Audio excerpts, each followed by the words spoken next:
Alrighty. So, last we left off, uh, the party had just come back from being underground in the Deep Fae, where everything was sort of like the Feywilds of the D&D world. Uh, Time moved different and got stolen from the party, and everything was just a little bit extra. Uh, Spending as little time as they possibly could there, knowing that time was out of their control to an extreme degree, uh, the party sort of hustled through this underground area and came out uh, on the other side of what they had always sort of thought was a chain of mountains, but actually ended up being the arms of the last Fomorian, a giant named Seath, who eclipses the horizon in this land. Um, the party, at the behest of a hag that they had fought at the circus, named Rathlasera, after butterflies, uh, had told them that they might be able to help their friend with his or their weapons curse at the city of Bwold. Uh, in arriving in this land beyond Seath's arms, they had found the city on the horizon, and began making their way over there. Uh, there was a sort of swampy forest in between where they had come above ground and the city itself. And upon reaching the edge of the forest, I believe it was on a cur that spotted something moving. Um, the party sent Mika up, who sort of scouted from on the back of Hypnos on a cur's owl, and you were able to spot what you had seen moving. It was this robot, although of course the party didn't know what a robot was, but it was running through the woods carrying some sort of exotic looking plant in an urn, and was being chased by some sort of alligator with an island on its back. Or not a giant island or anything. This was probably about a 15-foot long creature or something like that. Using some quick thinking, the party was able to intercept, and on a cur, using his fancy new pan flute, Arin's pan flute, which he had received at the circus, was able to speak to the creature and talk it down from attacking the robot, which didn't even realize that you guys had intervened and just continued to book it. Uh, After following the robot to the city, having resolved the issues, the party was able to find the entrance without a whole lot of issue, despite the walls being rather obscured in the way they were constructed in sort of fractaline pattern meant to confuse anyone trying to enter. But upon finding the entrance, an automaton guard awoke, and promptly got overheated and exploded after too much questioning. Uh, the party entered the city and entered the customs office, where they found a map and began to attempt to investigate the area, going off of everything that they knew about magic and the world that they live in. They thought the best place to go would be the church to remove the curse of a weapon. Um, Upon arriving at the church, they had an interesting conversation with the greeter, automaton, who they worried would also explode, like the one at the entrance. But this one was in much better shape and was able to answer many of their questions, despite still being slightly malfunctioning. But it was at this point that the party realized that there was only one person still living in this city, and anyone else that they thought that they had seen here from the distance was likely one of those robots, which they had seen running into the city. They proceeded to the school, the academy, if you will, which, upon climbing the staircase as they were heading towards a library, I believe, they found that whoever was living in Bwold happened to be living in this academy. And the party attempted to sort of sneak up the stairs to sort of like scope out before they,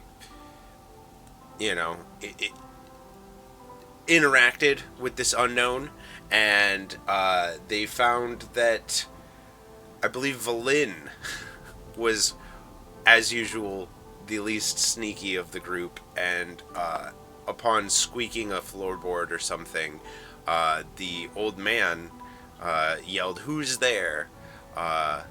And was very surprised to see people here, as he said he had not seen people in ages.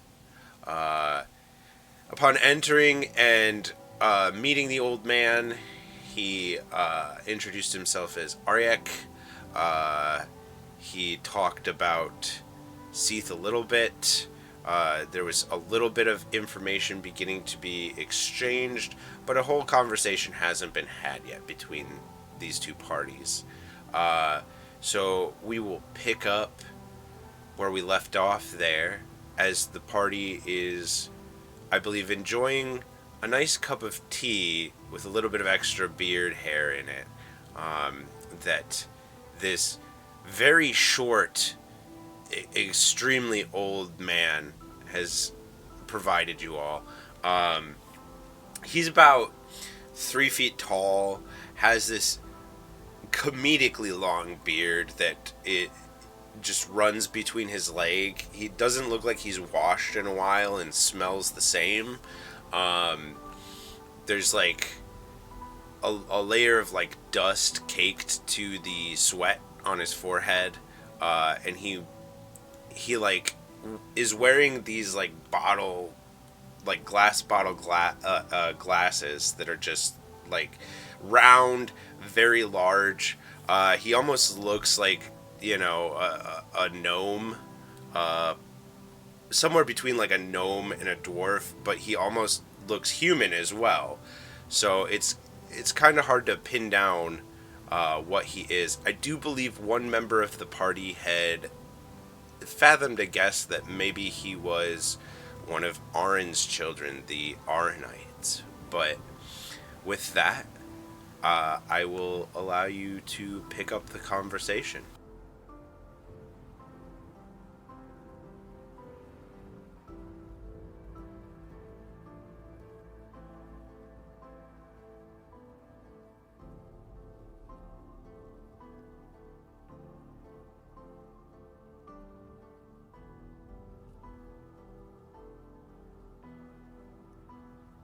Where did everybody go? Well, there was a time when people lived here after Seath sort of cut us off from the rest of the world, that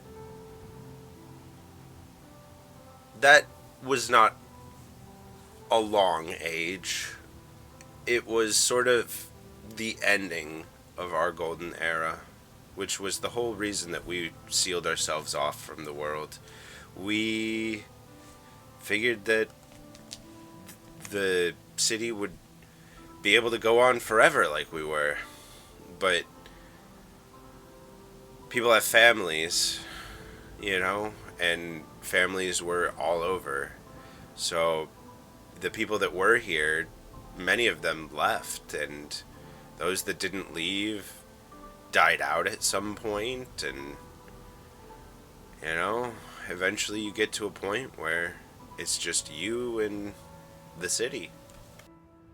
If you can even call it a city at this point. What made you stay? Why did you not leave?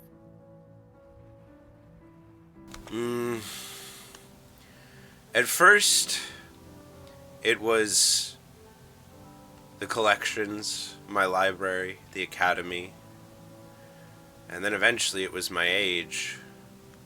While I can do a bit of magic, I'm not exactly the most fit gentleman, he says with a slight cough.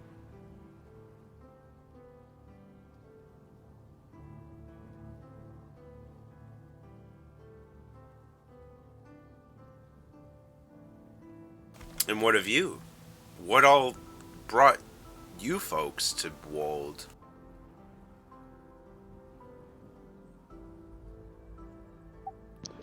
I'm on an adventure to find my people.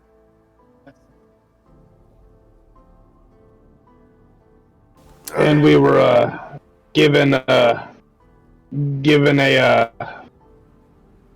hint that this place would be the place to go for removing a curse. A curse, you say? And I imagine Graveheart holds out like crow for the old man to look at, and he sort of like walks up and like he like flips a little switch on the side of his glasses, and like a couple more lenses pop up, and it just like so like he can like get like this like zoomed in look on it, and he begins to like examine the weapon.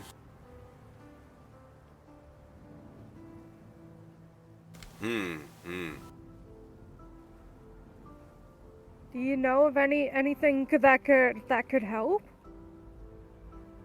I might be able to do something. I can't remove the curse on the weapon, as it's not the weapon that's cursed. Not your friend either. I didn't mean to imply that. There is a soul, I guess, for lack of better words, trapped within this thing.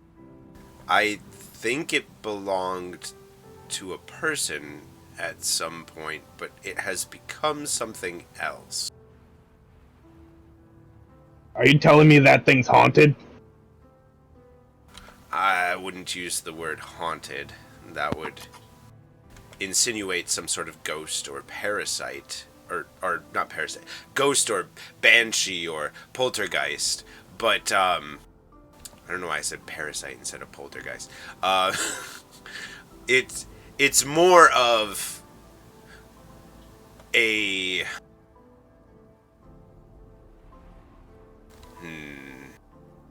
how do I explain this in a way? It's, imagine the weapon as a prison for something, but I don't think that it was, looking at the magic work on it, I don't think that that was the original intention when this thing was built, but something is trapped in it now, and that something is very much alive. And whatever it is it dangerous? Was it the original owner, I wonder?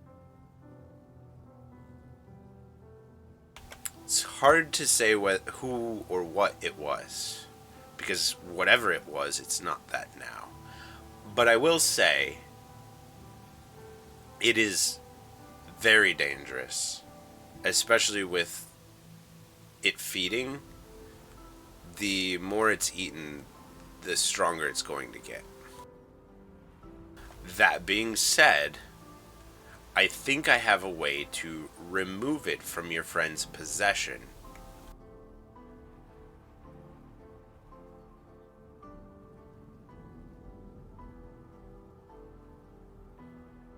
What's it gonna take? A simple mix of alchemical and magical tinkering, but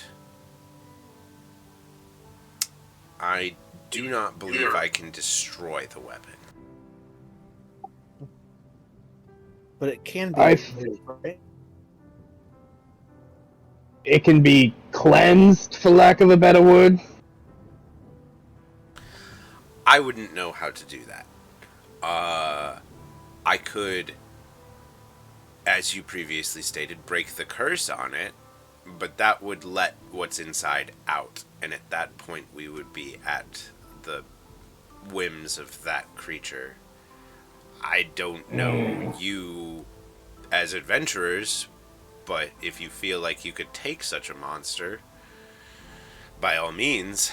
But I think that the better option is to seal this thing away, because it may not have originally been made to imprison this thing, but I think that that's the best use of it at this point. So complete the prison? Or add another layer, if you will. It's not exactly like this is an easy place to get to, so it might be one of the better places to leave something like this. I'm just happy you didn't say it was a bone saw that we needed. Ooh, the bone saw is ready.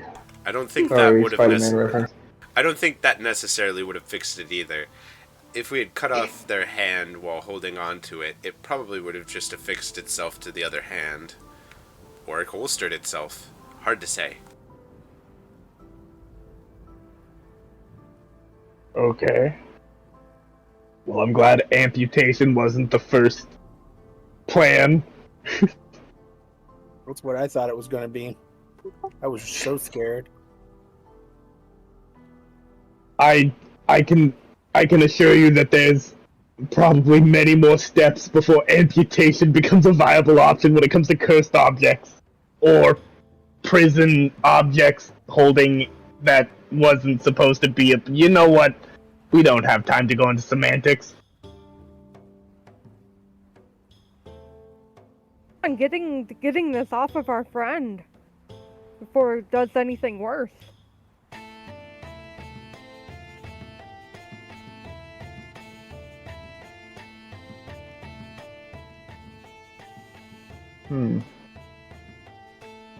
I have a spell that I would love to try, but I can't because I don't have one of the components I need for it.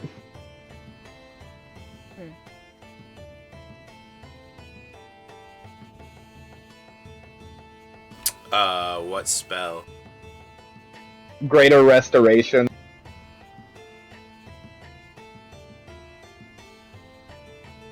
I'm missing one of the.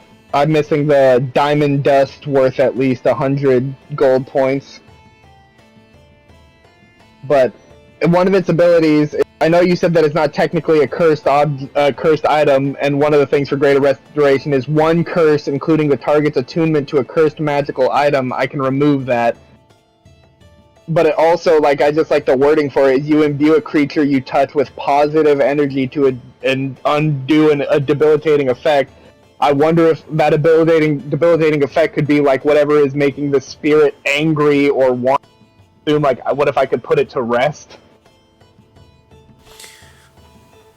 If you were talking about using the spell or considering using the spell, the old man would let you know that using such a spell would not necessarily work in this situation, as this thing is beyond, like, it's not a normal cursed weapon. Okay. If you had attempted to use some sort of restoration or lift the curse or something, there was a good chance that you might have let the creature out. Valid.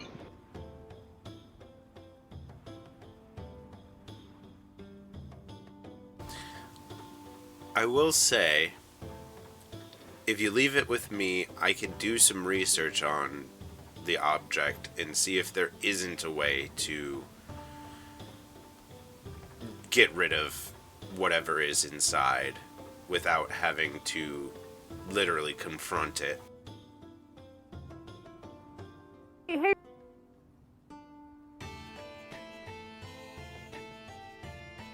That sounds like the best course of action, if I'm being honest.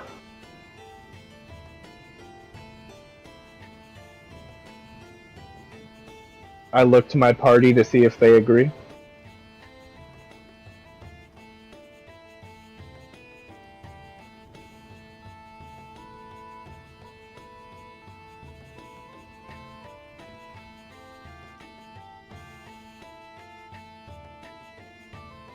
Did Discord yeet Alpha out?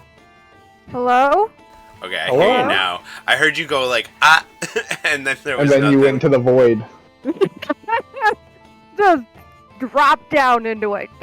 I was gonna ask, will the cursed object, would it be counted as a creature? For the intents and purposes of most magic, I'd imagine so. Okay.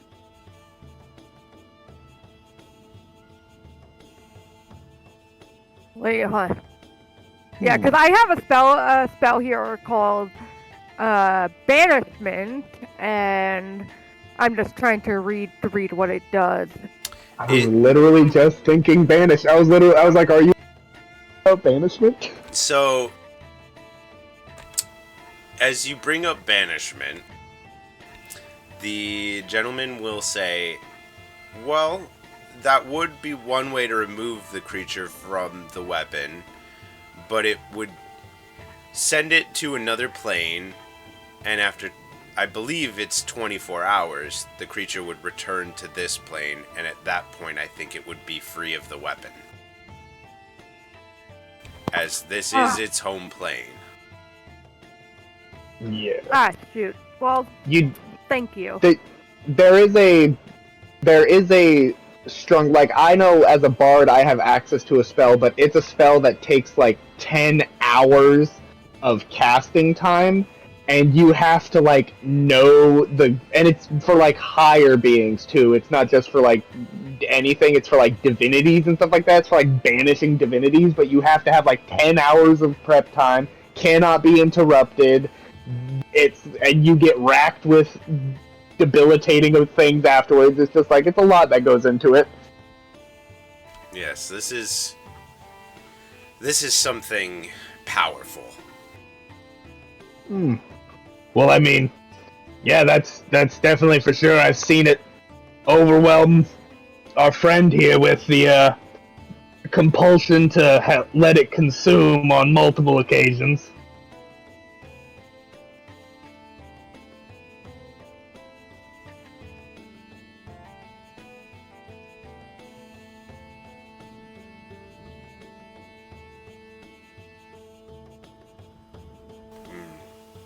Perhaps I can give you as well a replacement weapon, he says to Graveheart, as I understand that losing a strong magical weapon can be a difficult thing to do as well. And he's gonna go and start like rummaging through this like chest against one of the walls.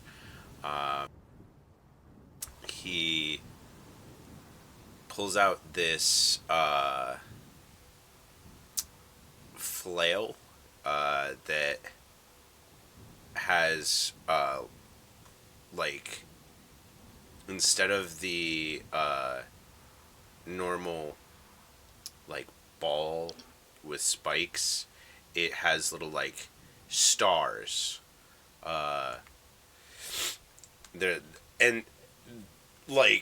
They're like yellow orbs. They almost they don't glow, but they almost look like they're made out of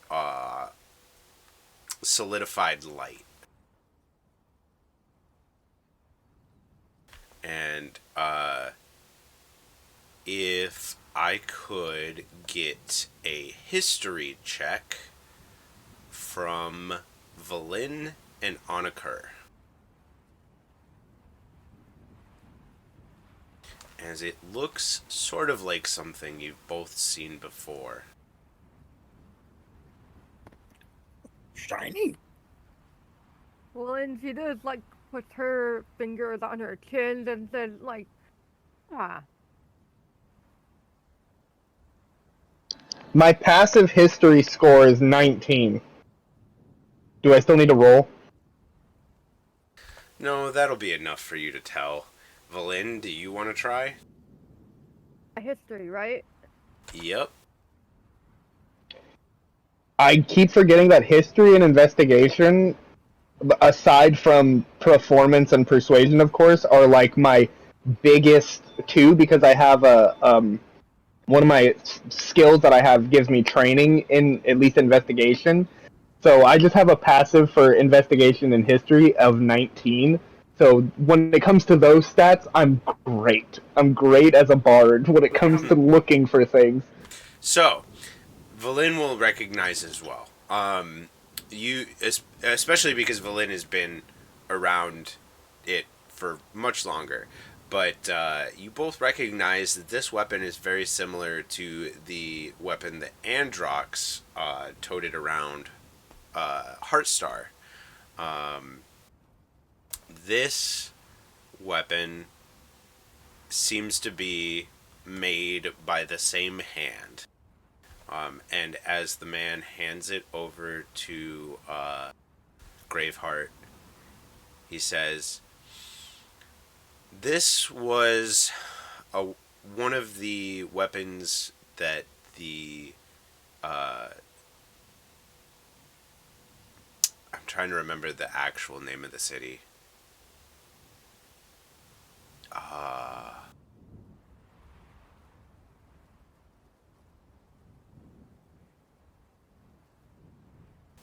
I don't remember the actual name of the city. I feel really bad about this.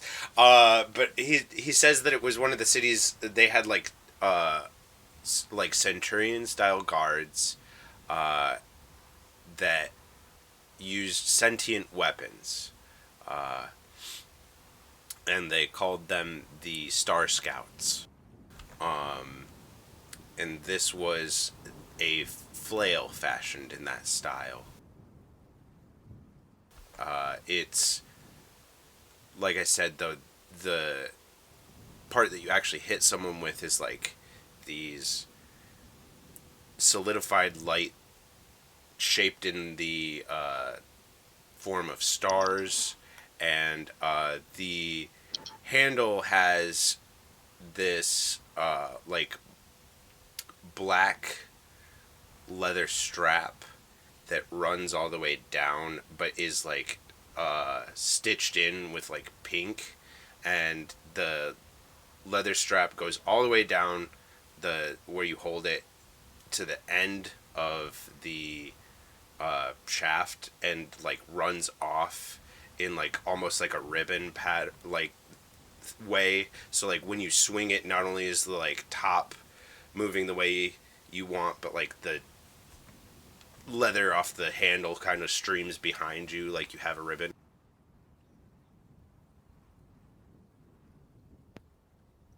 That's cool. Valin, she like she like slams her like fist on her other hand and she like points at it and like that look exactly almost the exact same make as a friend of ours who traveled with us.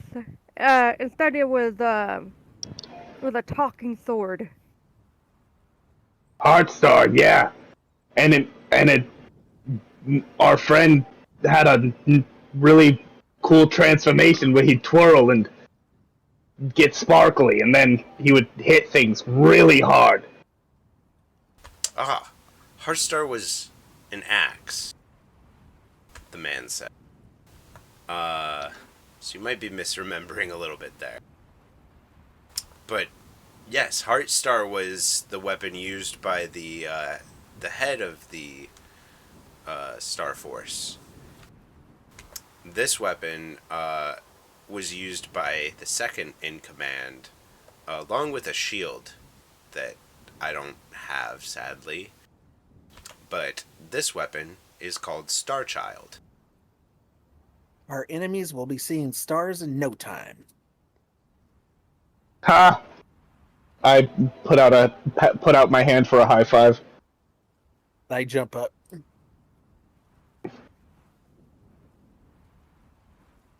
Well, that's very generous of you, and I know that we've already been asking you, or we've already asked you a few questions, but if I remember correctly, you recognized my harp.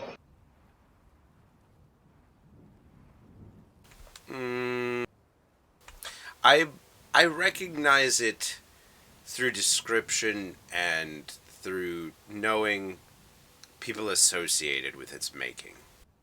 As I said, I at one point knew people who worked with the moon rabbits. As I said, they sealed Undyne upon the moon when she lost herself to the corruption.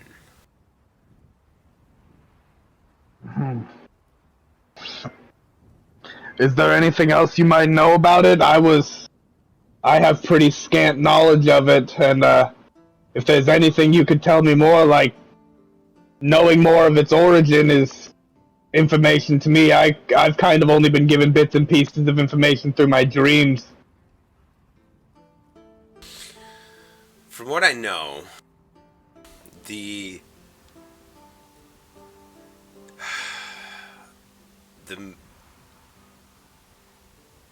rabbit folk are children of Sylph, Arin's mother.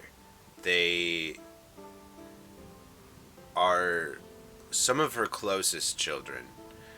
And when she removed herself from the world, so did they. But it was said that the rabbits had made a series of instruments that, through the various battles in the wars that have happened, were stolen from them and are scattered across all of the worlds at this point. But it is said that they made these instruments with the intention to bring all of the worlds together.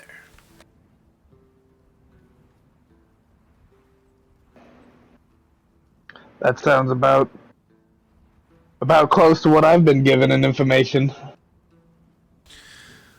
From what I know, Sylph had she had many points of control across every one of the worlds. This may not still be the case.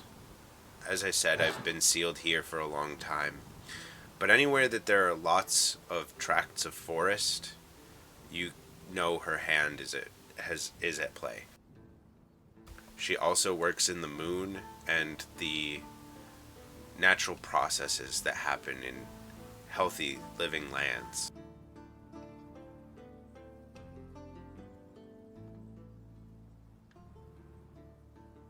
This has led me to hypothesize that what this means is that she was going to have her children play some sort of song with these instruments, and that it would use her points of power to bring these worlds together as one world, as Sylph always sought to stop the fighting.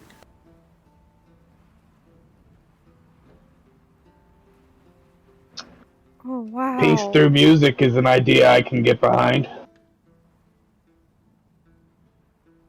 Well, I don't think that it was... I think it was more literal. I think that she physically thought that if she physically brought all of the islands together, that maybe people would stop fighting.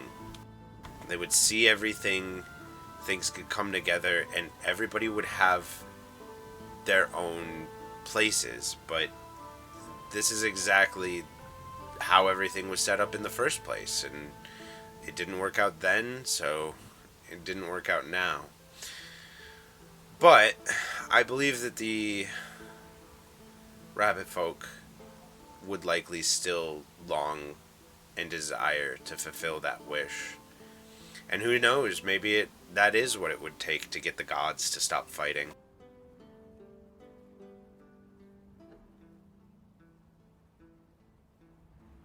Well, let's.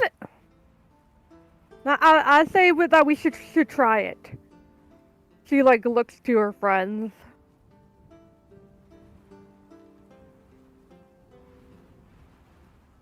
Well, I am.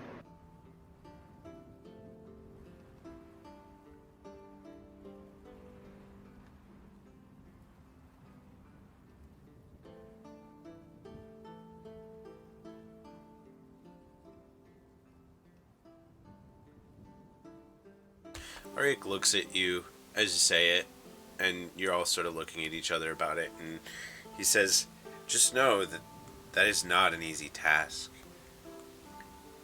As I said, those instruments are scattered on all of the islands now, which means that you would have to travel to every world.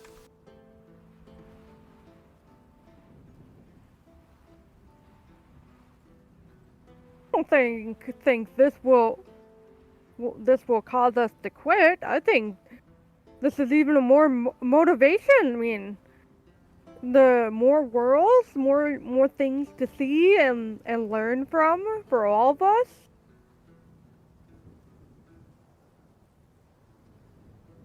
Annika is just gonna sit and think for a moment about what he remembers being told, that it's not like this mission that he's accepted of collecting the instruments. He knows, like, he's wondered what it meant, but hearing like this about hearing more that these instruments are so far widely spread, it really is coming to his understanding that he may not be the one to complete this journey, but he's definitely going to be the one to start it. Well, we may not be able to see to the end of that, but I have a feeling that where I've been sent to find what I can find, and I think that maybe we'll be able to see it out closer to the end, but I think this isn't a mission that we're going to be able to complete fully, but I'm willing to do what I can. We will walk so that those after us can run. I thought you were gonna say we'll rock so they can roll, but you know, it works. Well, certainly within the adventurer's life to travel to many lands. So, if you should travel to other worlds, though, or if you can tell me anything about what's going on outside of this place, I'd always be happy to hear. Have you all been to the other side of Seath's arm? I mean, the land directly beyond, not... Obviously, you're from beyond his arm. Where geography-wise that have been again? One sec. Let me go ahead and remove our scene, and I will pull up the map.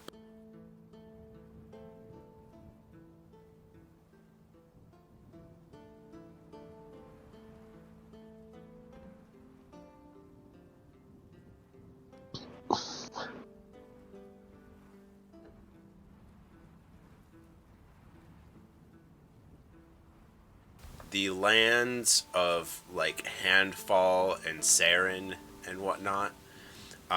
So at least two of the four of you have been there before. Me and Graveheart. You and Valin. Oh, me and Valin. Okay. When you first met the party, you met them in the Theta Grave, which was directly north of Port Peacekeep.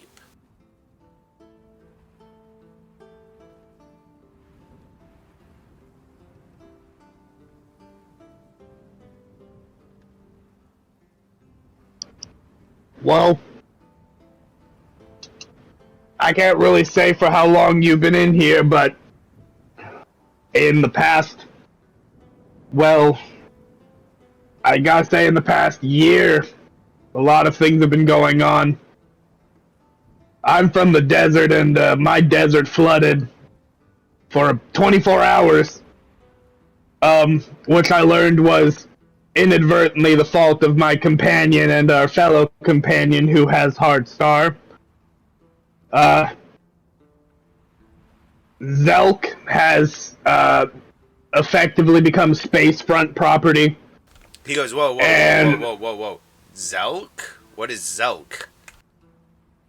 Oh, that's a big city. You could explain it. Yeah, Zelk is my home, and it's technically like the capital of the nation. The church in Arin is that's where the Church of Arin's main headquarters is at. Not to be that guy, was. Yeah, it was. Interesting. So there's enough people left outside that whole kingdoms have risen.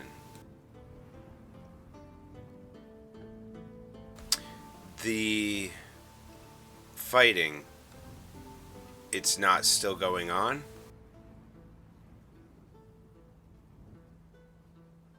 You don't have avatars walking amongst you? Avatar? He said that questioningly. I'm trying not to make every single Disney reference I can, or Nickelodeon reference I can right now, but avatars like giants or Yes. like close in size to our friend Seath on the horizon. I'm a level with you. I'm pretty sure to a majority of the world outside, Seath isn't a person. It's just mountains, cause there ain't anybody else close to his size really trouncing about. I think we might have noticed that there was a really big serpent in the water when my desert flooded. Yeah, I totally thought it was a mountain until I saw his face. And it was looking at me. Yeah, we were always told that they were mountains, like almost impossible to pass. You called it Seath, and I thought you might be talking about your roommate or something. Well, you would all know that because you were informed of the Fomorians, and you did see him looking around when you came up from underground. And the staircase that you took to exit the Deep Fae brought you up like under his wrist. If you look on the map to the west of Bwold, where what would be his right arm is, you'll see where it says enormous clusters of water crystals over forest. That is the underground area where you had seen the crystalline forest and where the possum city was.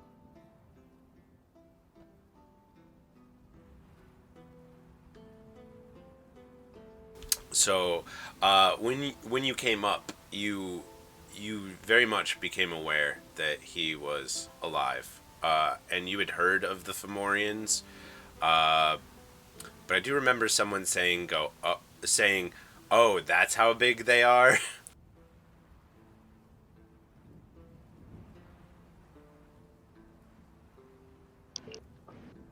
I can neither confirm nor deny who said that one. But yes, Seath is the last Fomorian, at least to my knowledge, and he has far exceeded their normal lifespan. I believe he was gifted an extended life by Gnome when Gnome separated himself from Shaden. Well, I haven't seen anything big like close to his size running around, but there is definitely battles, fighting going on. There seems to be sort of a.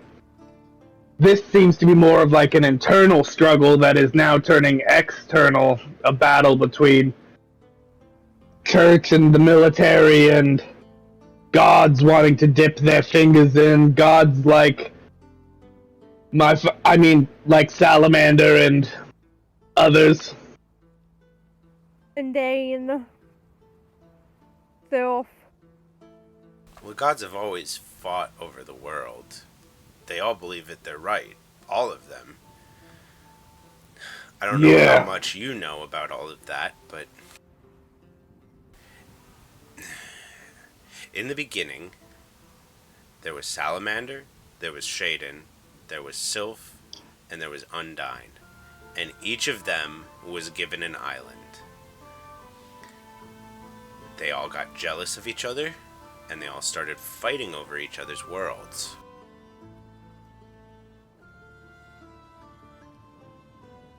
And that's how we got to the point where we're at, where they fight over these points of control amongst the ley lines.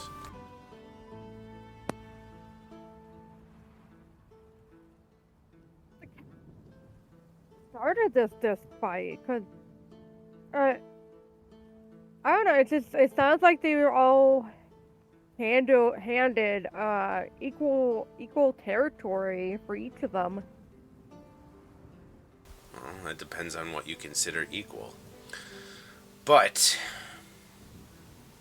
I believe Salamander was the one to start it.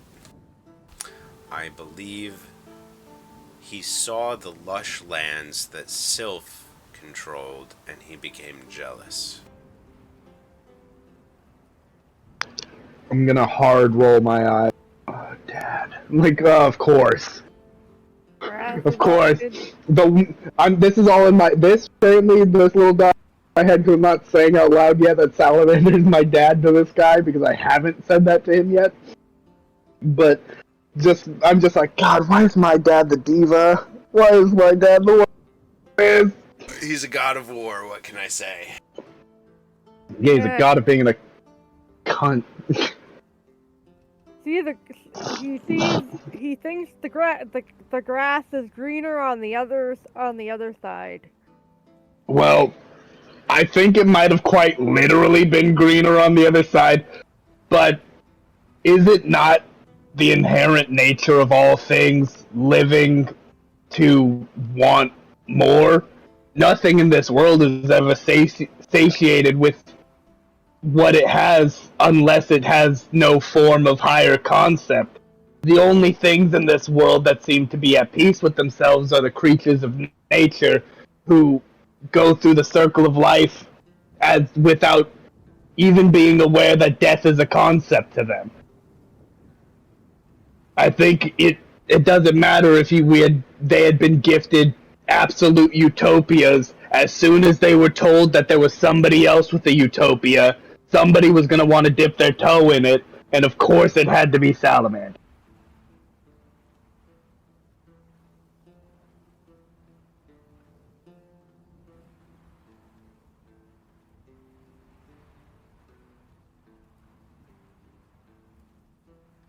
these points of control that you were talking about between the ley lines, were you referring to Bias, or were you more so just being kind of general?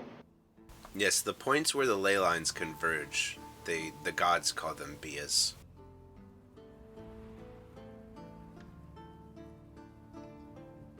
Oh. Well, we've had our fair share run-in with them, that's for sure. But they aren't piloting avatars anymore. They aren't actually fighting their fights themselves.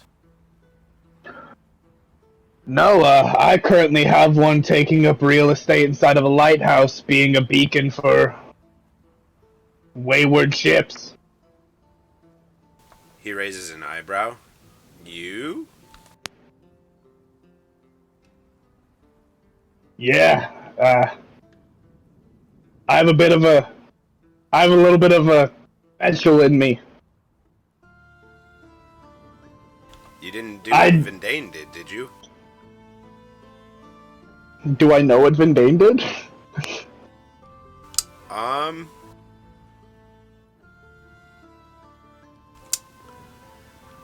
There's very likely a chance that you do not. And it might have been offhandedly mentioned to Valin at some point, but I have a feeling that Valin is not likely the kind of person to remember such a thing. Well,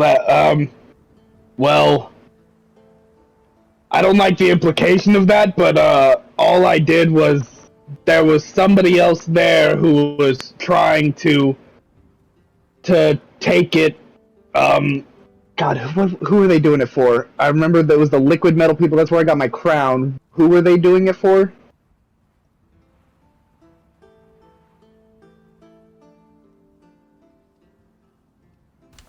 The Elitex were attempting to take the Bia at Foreport for their king, King Kindinilitis.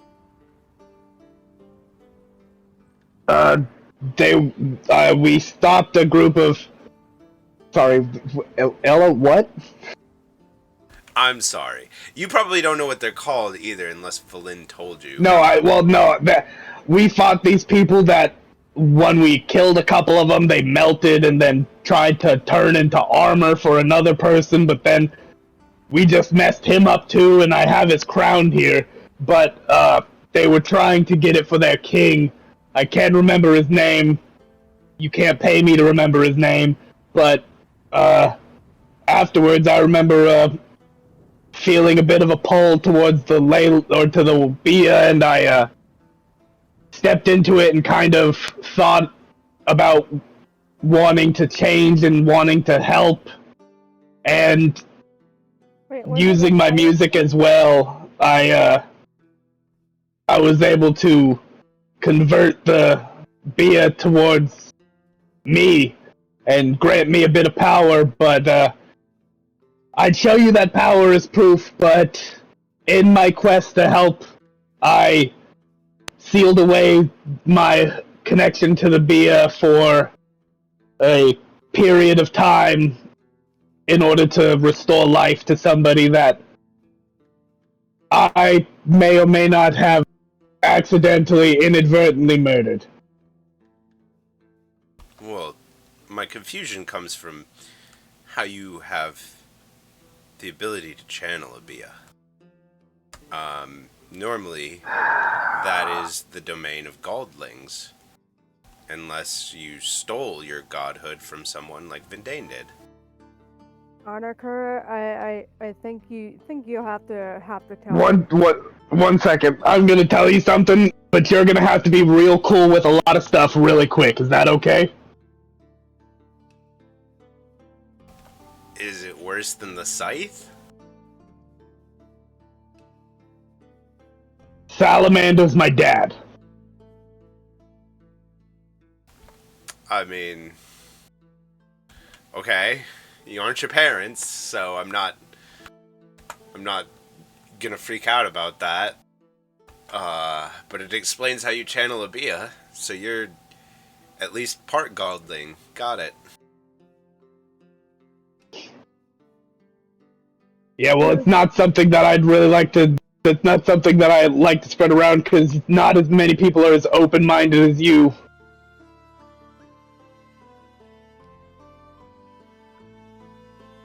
Is it unusual for gods to have kids with mortals?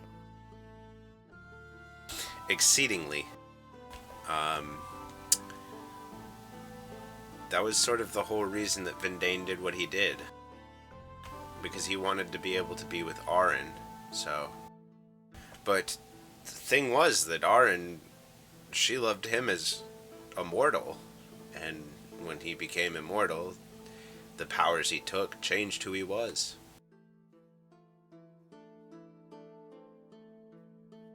Hmm. So she was like, "No, I love you the way you are," and he was like, "But I could be so much better," and then he changed. Well, what I know of that situation is that he loved her and he feared her having to deal with his death, which would be inevitable as a mortal. And so he sought to reach the level of immortality, and he found that he could do it by becoming a Galdling. But he had to steal that from somewhere, and Arin was not on good terms with her father, who was sort of still going through not being Shaden at that point, and the bit of dark energy that was still inside of Gnome at that time is what Vindane stole. So he took the aspect of chaos from Gnome and became a chaos god, which did something to his mind that changed him irrevocably.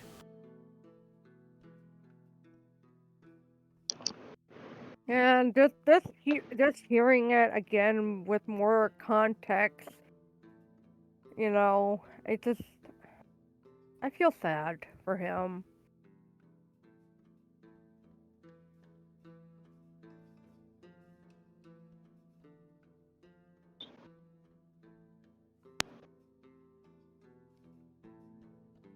He wanted was just to be with Aaron.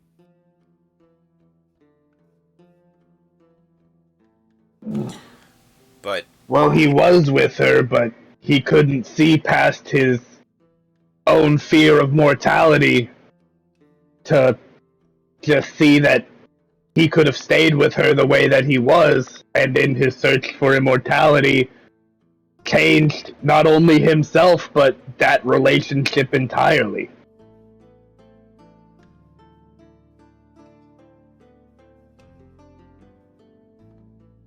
'tis the curse of life. We are always changing. Sometimes it's not for the better. I think if more creatures on this planet came, or on this disk, came to realize that in order for progress, true progress to happen, things need to change, people need to die, planets need to grow, and eventually all things will be forgotten, but you can't control your fate and expect everything to stay the same. You can't pick and choose the cosmic balance. The cycle of life.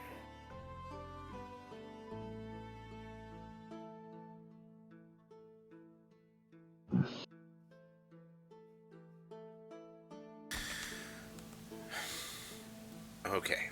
So, you asked why I was alone here. I don't think that I've been super informational about why we sealed ourselves off. I had asked you immediately upon your entry about the fallen star, Kyphon.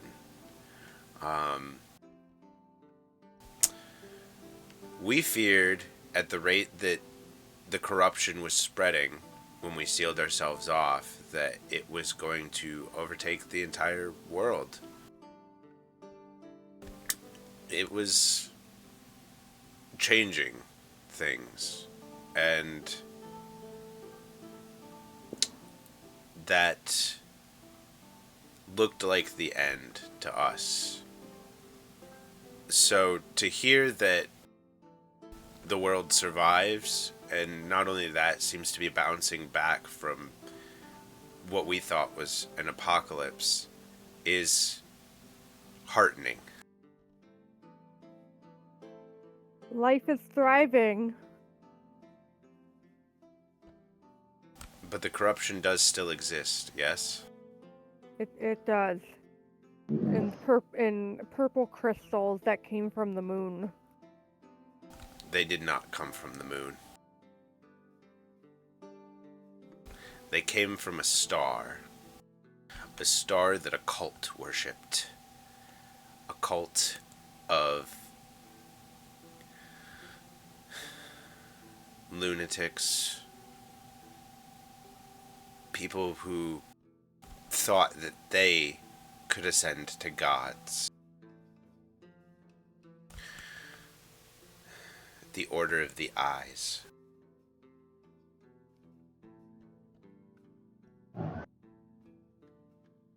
Well. Like,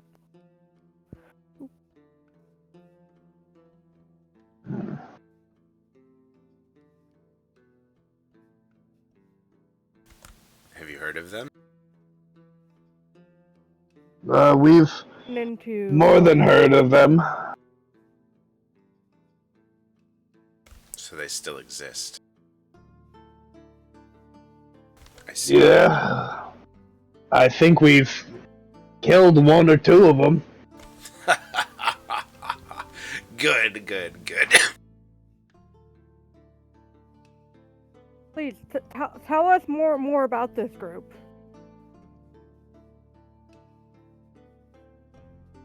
Yes, please, lore master. There was, like I said, this cult that was comprised mostly of warlocks. They reached out to the stars themselves, hoping to find something from beyond the worlds, beyond the things that we know, and eventually something reached out back. And it made its way here and eventually collided with us. It was a sentient star. They knew it as Kyphon. Although our research suggests that there is potentially a chance that this star is not Kyphon. But the thought of there being multiple sentient stars out there is frightening.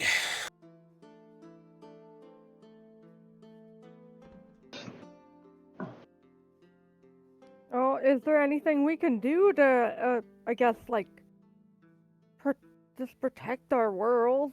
I mean, you did mention the instruments. I know that.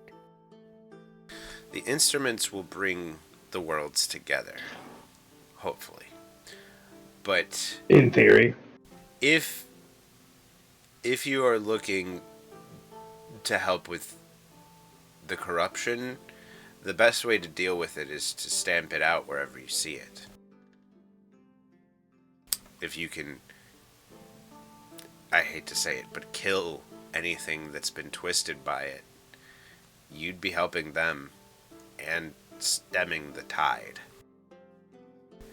The crystals, I believe there might be a way to magically manipulate them to dissipate their corruption. But I would need to work on a spell for that.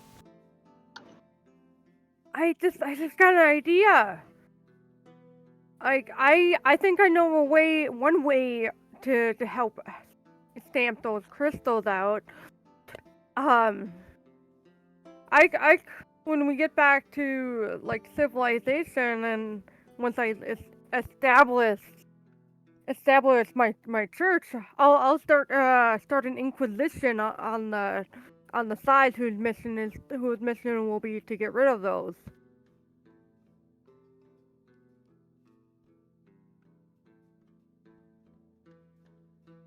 I love your energy.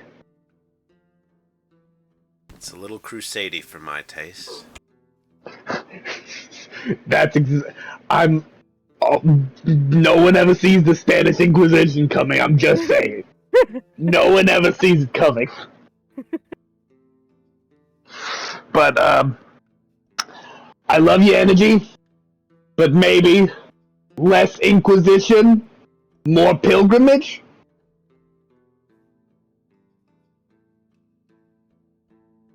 How would we make a pilgrimage out of killing these things? She like gets lost in her own thoughts and kind of dissociates a little bit. Child, you say you're a cleric of Arin, correct? I was, but now I'm like a cleric of the new god Titan, who is part Arin and part gnome. No. I see. Well, if if you've been traveling and spreading word of your god, then that already is a pilgrimage. Your entire adventure has been that. But if I could ask something of you all, considering our exchange, I would ask you all to investigate the chain that tethers this world to the tower, the center of all things Etamananki. Where is this chain located? What about a monkey? Etamananki, the Tower of Life. You said monkey again, but I'll believe that you said something else. You think what you want, child. Oh, I will. Monkey.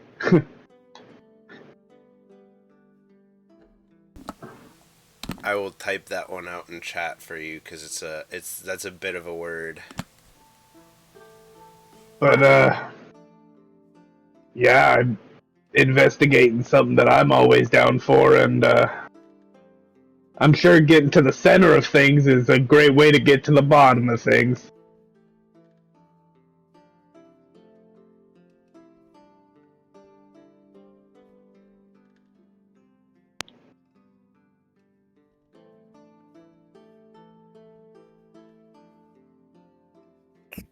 Which direction is the chain at?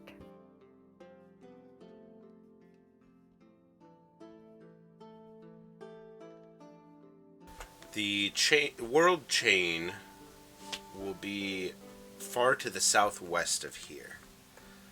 But if we ask for aid from Seath, he can take you a good part of the way. I feel like that would be good.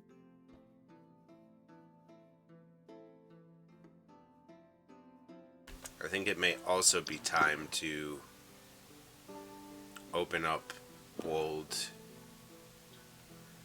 to the southeast again. Especially if you are all to return. You all said you went underground to get here, and I'd like to think that that probably did not go well for you. I'm missing about Say that. 4 months of time.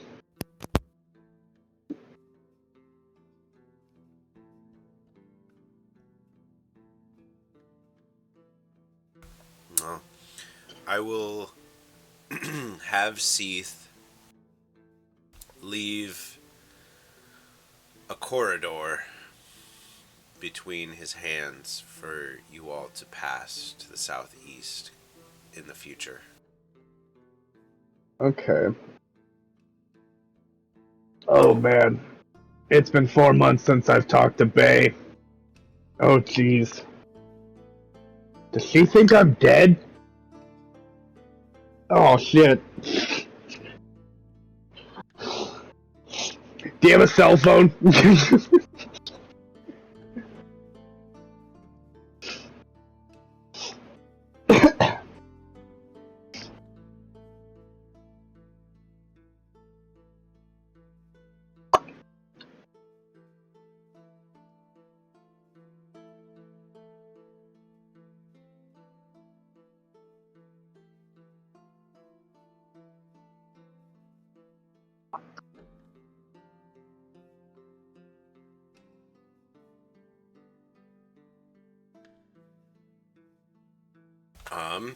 But yeah, so he looks you all over and says, would you like to rest here for the evening, and then tomorrow we can petition Seath to take you to the southwest? That sounds like a plan. Yeah, that's a good plan. He's splendid.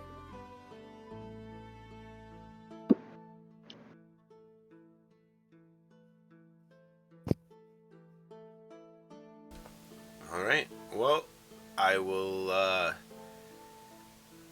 get to work on researching this weapon here, and you may all use any of the rooms in the tower that you might like and rest for the evening, and tomorrow we will send you to the southwest.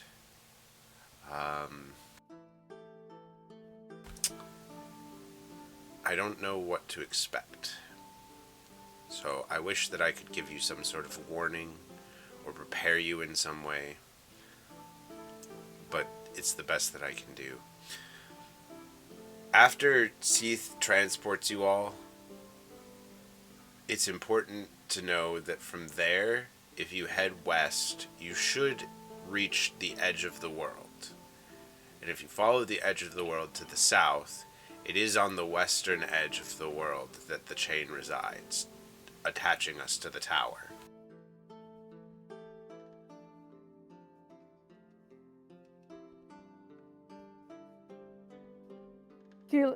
Valen writes that down on the side of her map.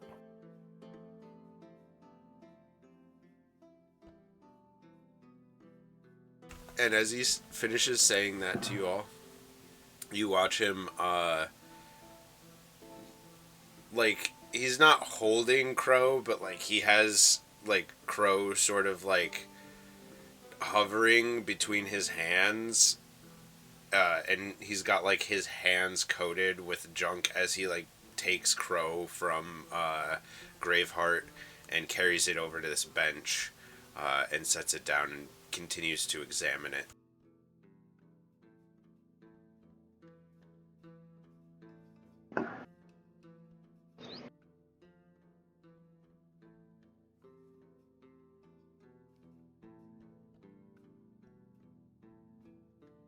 But you all have access to a very safe place to take a long rest.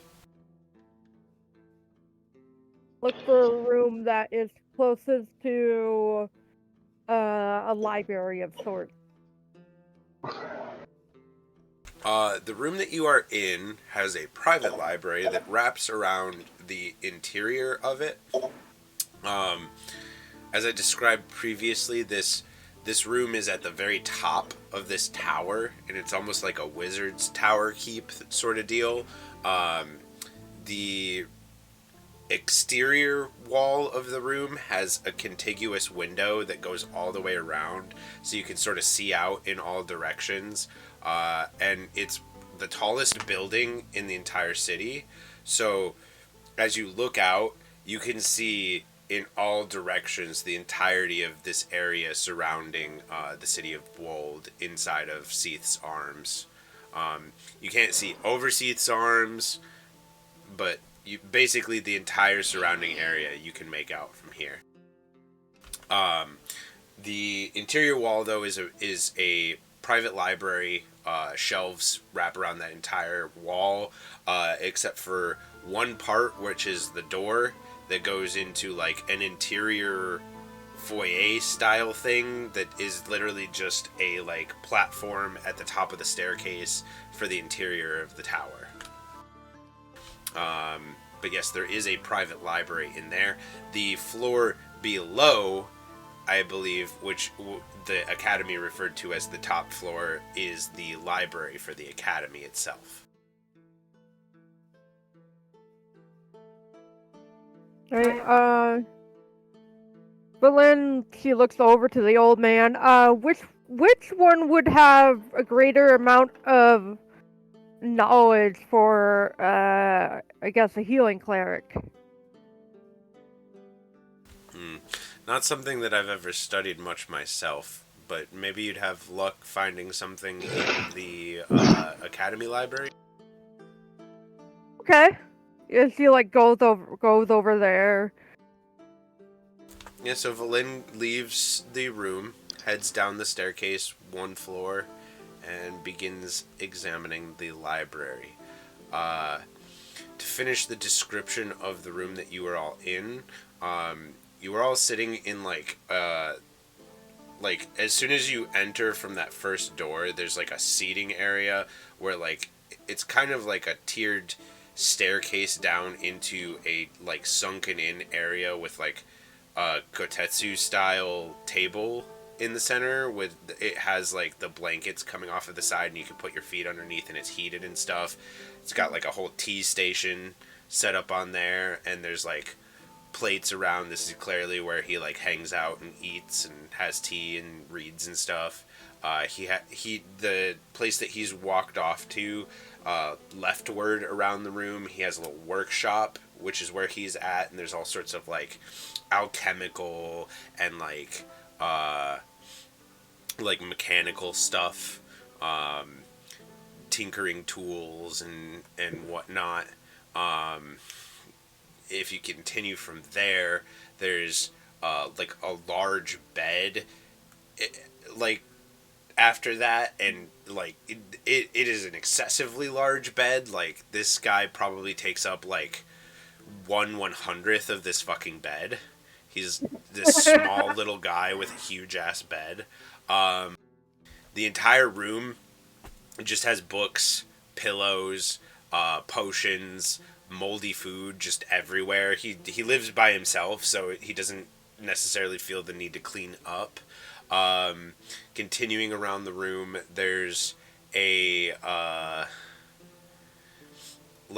collection from that point coming all the way back to where you are. And when I say collection, it's like an arsenal and like historical items and things. A lot of them that like are just out of the scope of your knowledge and stuff. Things that like mean next to nothing to you, but obviously mean something to him.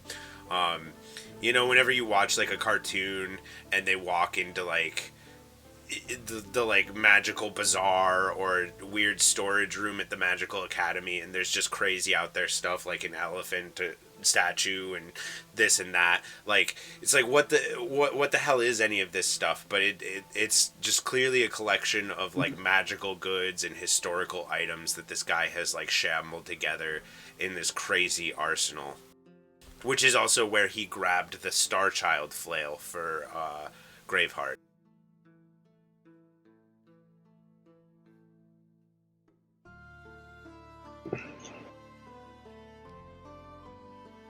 Is there a room with a balcony? I imagine if you go to the astronomy floor, there would be a balcony there, likely with telescopes. That sounds about good. Is there like signage pointing that way, or is it Yeah, the building is very well labeled, and you had seen sort of like a map upon entering in the foyer, which is how you had found your way to the library originally, which is where you were going first. Alright. I'm gonna head towards the astronomy floor and then look for a room that has a nice big open balcony. All right. And did Mika want to do anything? I just want to find one of those big poofy like chairs that people can sit on and read, and I want to find a book on robots and curl up and try to read it while I'm falling asleep. All right. I will have Mika and Valin. You can both give me investigation in order to find what you are looking for. And Valin, as you said, you're looking for books that would be useful to someone who is a cleric. Is there anything in particular you're looking for?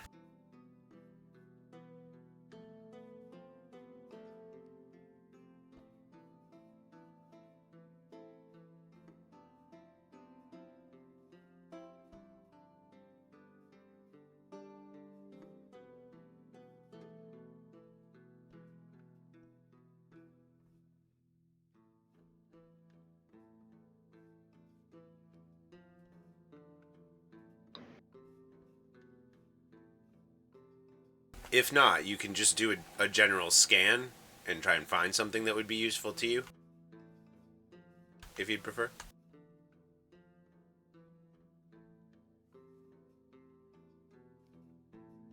Are you muted?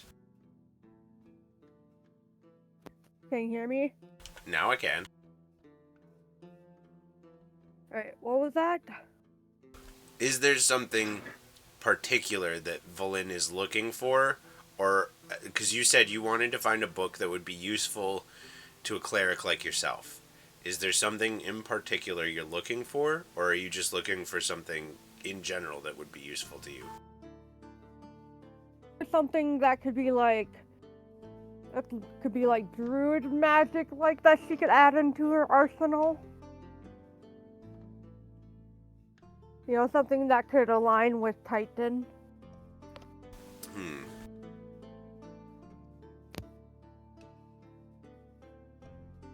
I don't know if you'd be able to find anything like that. Druids are very particular with their magic, and I don't know if you know this, but druids actually have their own language that they keep their magic in, so you'd have a very hard time with that. As far as I'm aware, people who aren't druidic in nature can't even see it's like magical runes that are like only visible to druids and can only be read by druids. Yeah, druids are very secretive. But you can definitely give a search around and see if you can find anything that's going to be helpful to Valin. But like I said, investigation checks. Mika and Valin.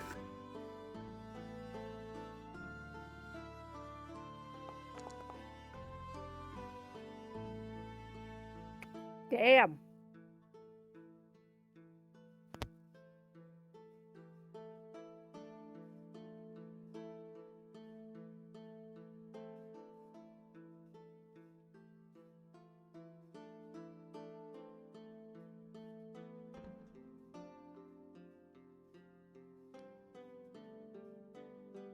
Valin does not find anything that allows her to learn any sort of druid stuff, but you do find a tome of understanding. It is a magical tome that if you spend 48 hours over the period of 6 days or fewer studying, you will increase your wisdom score by 2.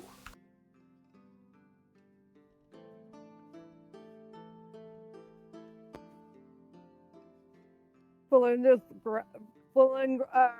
reaches for that book and she like skims over through the pages, closes, and she like nods her head in approval.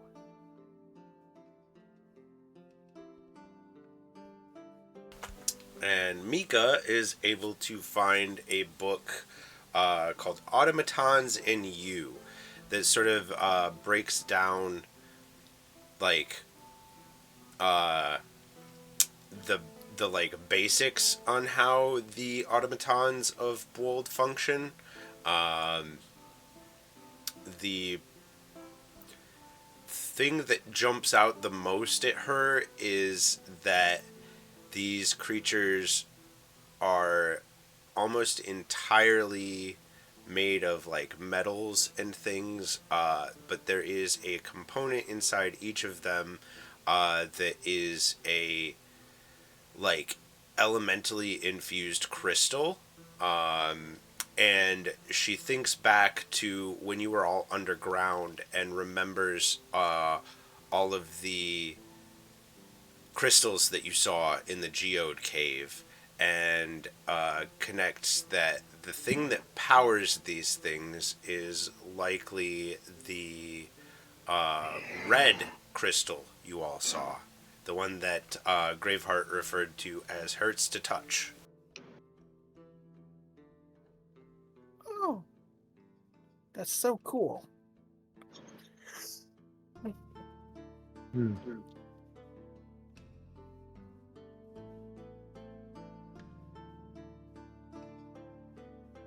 But Anakur makes his way to the astronomy section of the academy, and you find that there is indeed sort of like balcony in like on either side of the floor. In some of the classrooms, there's a door that leads out to the balcony, but the balcony goes all the way around the exterior of the tower and is high enough up that it's like above the light pollution that the rest of the city's giving off, and you're able to very clearly make out the stars almost as well as you were off of the dock in Zelk. Alright, so for with my passive investigation of 19, would I be able to spot a book on astronomy? Like, I want also, if I need to roll for this, I want to see if I can find a book related to constellations connected to the gods.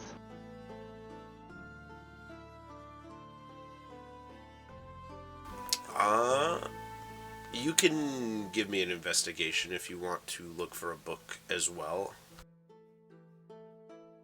Okay. If not, the book is really just flavoring in my head. It would help if I had one, but I'm sure I could do this without it. Oh, nat 20.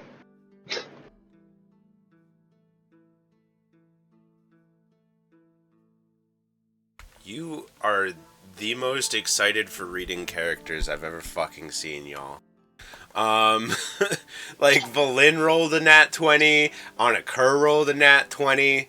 Anakur, you find, because you're in the astronomy section of an academy, there's books everywhere, and you find several that convey the information that you're looking for, and you're able to scrounge through them and find that there are no constellations attached to any of the gods. The constellations are a man-made thing. The gods did not create the stars. The stars were here before the gods. Mind blown. That makes, to me, Daniel, that's a great 100% makes sense. Yep. Space is space. Older than everything. But that is going to be a little bit of like, huh. Well, that does change my plan a little bit, but I'm going to take that in mind, like that the constellations were like human creations, like they're man-made, they're mortal creations, and I'm going to go up to the roof. I have Hypnos with me, and I'm kind of just going to clear an area that I'm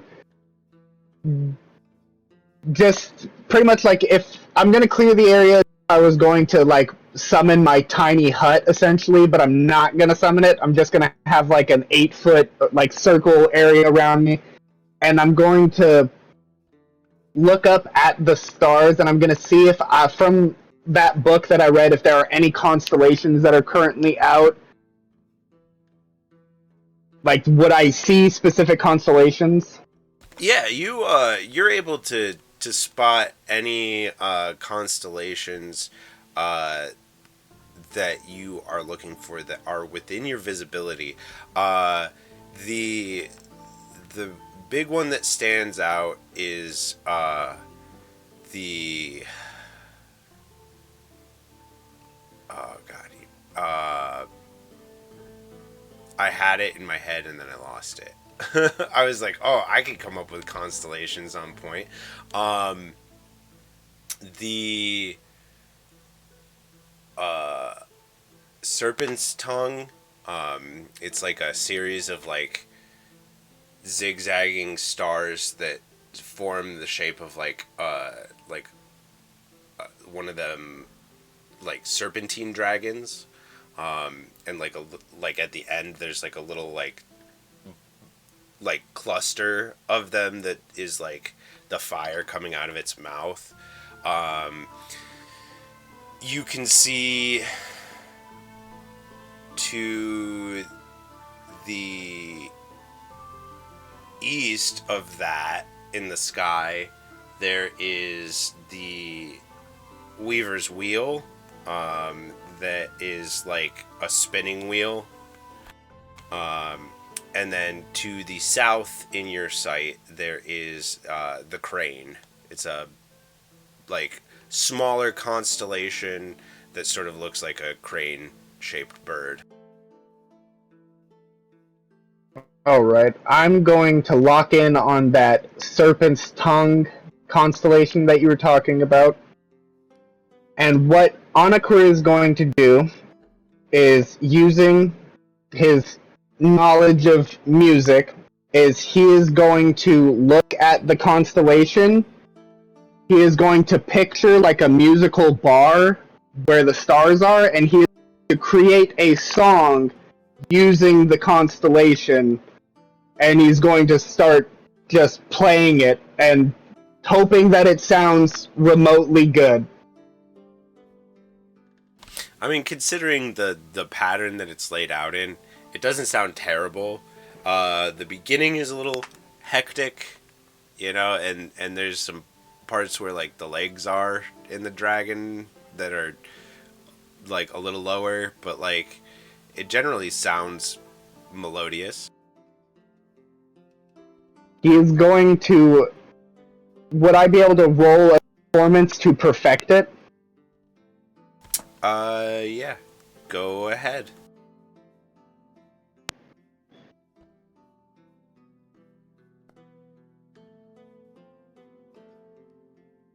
You shift some of the lower notes up, and you space out the beginning a bit, and then all of a sudden you've got yourself a song. It's not the best song, but it's definitely a song, and it's definitely something you haven't heard before. He is going to name it The Serpent's Kiss, and he is going to make note of it, and he is going to attempt to incorporate it into a spell at some point. Very cool. But he's going to spend the rest of the night... He's going to sleep essentially on the roof, just in where there's no light pollution or anything, because it's been a while since the desert that he's actually been able to just lay out and see the stars and not be afraid of being attacked by something.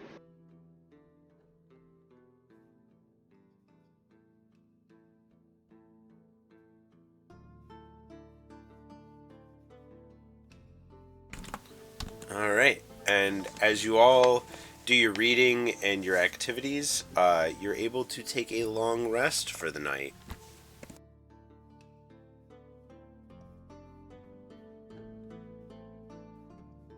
How many hours was Bwold able to get out of the book?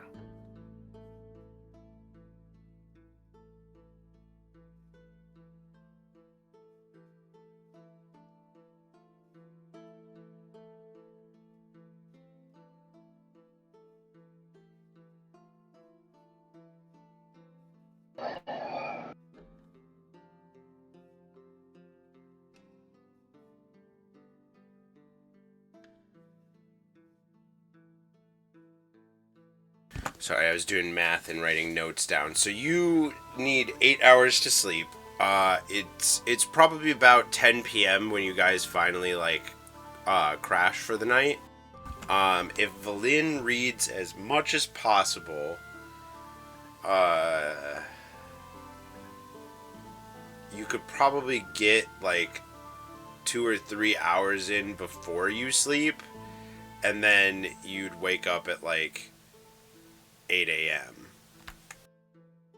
So, because if you found the book at 10, and you read 2 hours, that would take you to midnight, and then 8 hours from midnight is 8 a.m. Yeah, Valina will do that. Will do that. Okay, so you got 2 hours on the book then.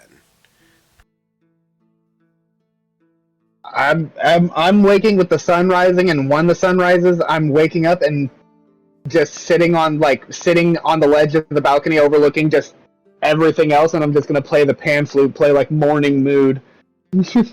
Yeah, so if you went to sleep first thing at like 10, you'd be able to get up at 6 as the sun starts coming up. Yeah, I wasn't up too late.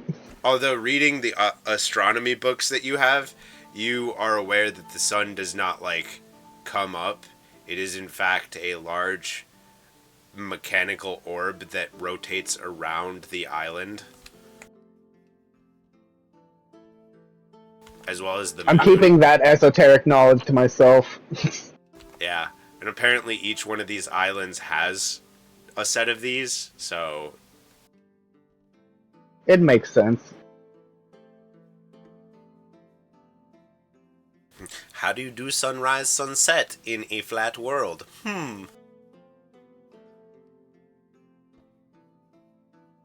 Carefully.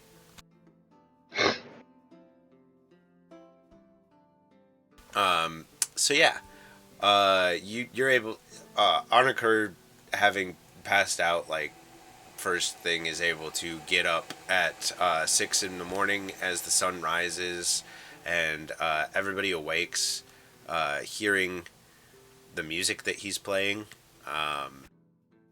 Valin wakes up a little later, having stayed up studying her book.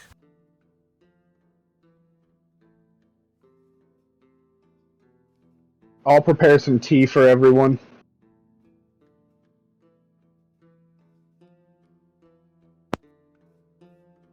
Give me a sleight of hand check to see how much of the hair you get out of it. What if I politely steal from Miko?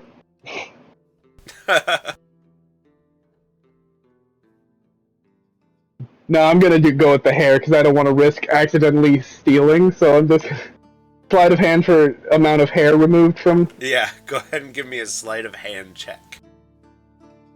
1 second. I want to double check my inventory, make sure I don't have any, just to be sure. I mean, if you've got tea, that clearly doesn't have beard hairs in it, so.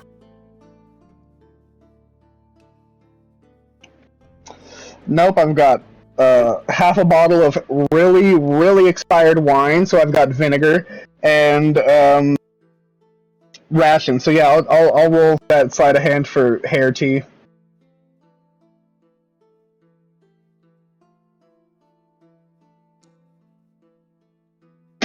Ooh boy, y'all got some roughage in your tea. As Honecker lays out this teacups for everybody, there's just fucking hair everywhere. This dude has just let his beard go. I'm afraid to use fire to clean it because I'm afraid it might just light this whole place up. And it's a library. I don't want to Notre Dame this shit.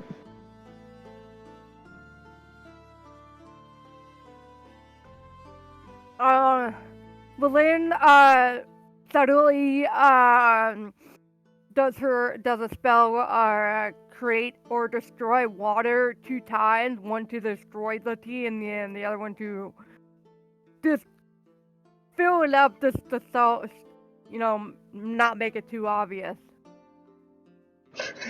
So wait, It's gonna be completely obvious because the tea that I made had hair in it, and suddenly doesn't have hair in it. so wait. You're gonna you're removing the liquid from the tea and then filling it back up with liquid. Yeah. The hair's still there. Yeah, the hair would still be It's just there. removing liquid. Okay, fine. She just destroys the water. She cleans out the cup and she just puts more water. She puts water into it with her spell. All right. Are you doing this obviously, or are you doing this trying to be subtle? I'm watching. I'm gonna try to be subtle. Okay, either give me a sleight of hand check or a stealth check, whichever you prefer. Oh, both of them don't look very good. We've established that Valin is not stealthy. I'm gonna fucking do it. Oh. Wow! Wow! So A yeah, nat 20! Out done. of everybody drinking this tea, Valin seems to be digging it, and you've got no idea why, Anakar. You're like, okay, I'm glad you like the tea that I made you, jeez. She just, like, turned her head to the side and it looks like it's to her lips and she's just pouring it down her back. Just... Well, no, she's got Yum. a spell, so she's like, remove it all, clean it out, fill it back up, so, like, she probably, like, holds it under the table for a second and, like, does the spell to, like, empty it out, like, wipes it on, like, like, a little bit of, like, her cloak or whatever, and then fills it back up with water, brings it up and goes, yeah, tea! Exactly! I would have had better product to work with, but, Mika wasn't awake and I didn't feel like stealing from a sleeping mouse.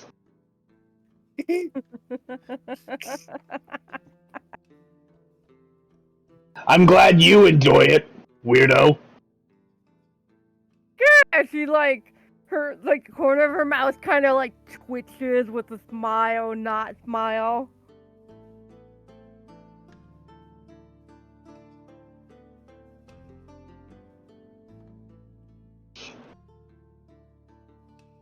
It believes that actually worked.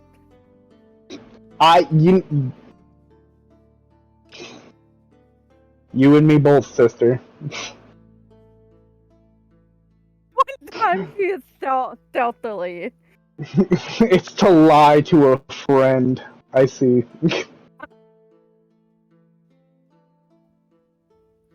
Must be experienced in that field.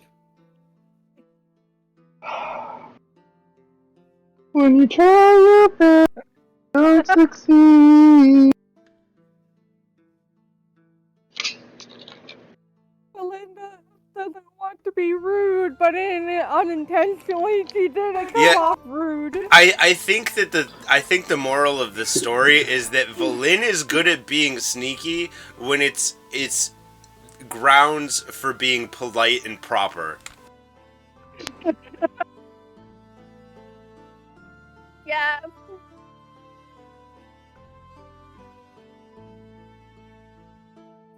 But as you are all enjoying tea, Arik comes out from his big pile of blankets on his bed, sort of scratching his head, groggily looking at you all, and then he just grabs the teapot, holds it up, and like the like top lid part like falls off into his beard as he just sort of like chugs from the pot, and then sets it back down, pulls the lid from his beard, which separates several hairs from his beard along with it, and then places it back on the teapot, informing you of where all of the hair in the tea is coming from. Yeah.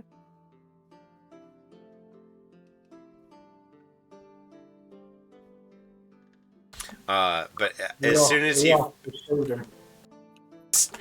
as he finishes chugging the tea, he sort of wipes his mouth off,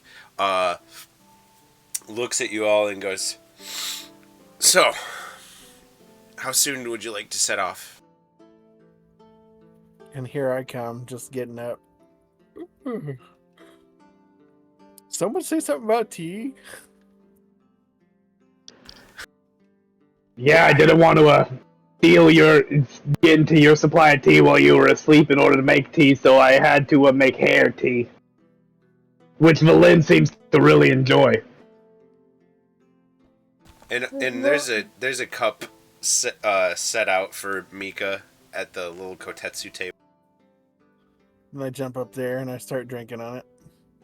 Oh, it's 60% hair. Yeah, there's like hairs getting caught on your tongue every now and then, or in your teeth. It's like, otherwise it's okay tea. It's, it's a bit stringy for my taste, but Sorry. it's pretty good. Well, like covers her mouth to prevent the chuckle from escaping. Well, I'm glad everyone likes it. I was worried that it might be a little bit too hair forward.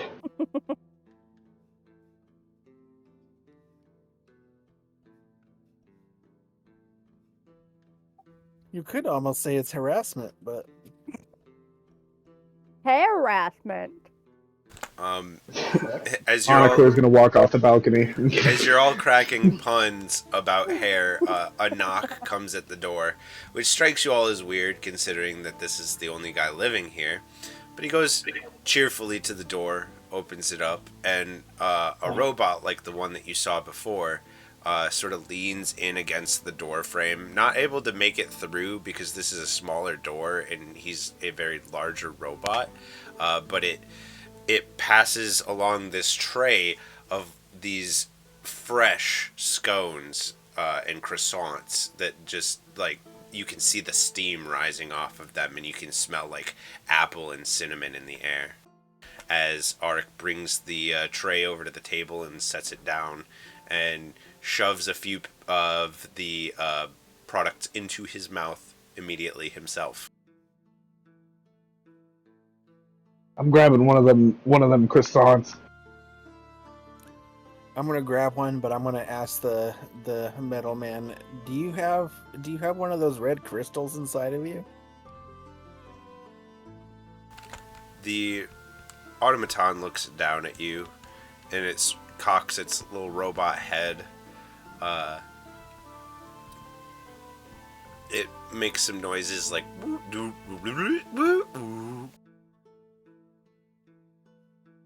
And then Art goes, he's saying yes, but it's interesting, you know that.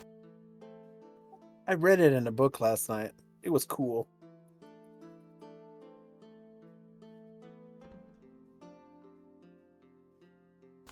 Do you all have automatons where you come from? No, we have nothing like this outside. Only in, like, fantasy stories for, like, children. I didn't even know they existed.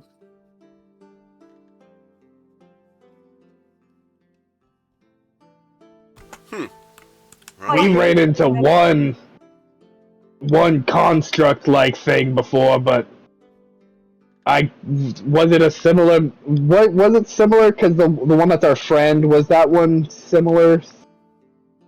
He was much larger. Like he was kind of built like a tank, where these things are they're Slender and more. Yeah, like, but they're kind of like, he's an automaton with, like, so, like, I could be like, yeah, I've met one. I would say that, like, these are, like, they don't have a person in them. Like, these are fully automated. Where the one that you met had a person inside, or something of that sort. He had been a person at some point in his life before he became a machine. I've met something similar, but not the same. This doesn't seem to be something wholly living. What we talked to definitely was a person. At least at some point they were, I remember this, don't tell me, the word is on the tip of my tongue. A warg? No. He was originally a blue dragonborn named Faye. Faye the Dragonborn, okay. He traveled from a world called Eberron with a chronomancer named Theta and a gnoll named Sunky. They had said that they were from a guild called Clifftop, and they had become trapped here.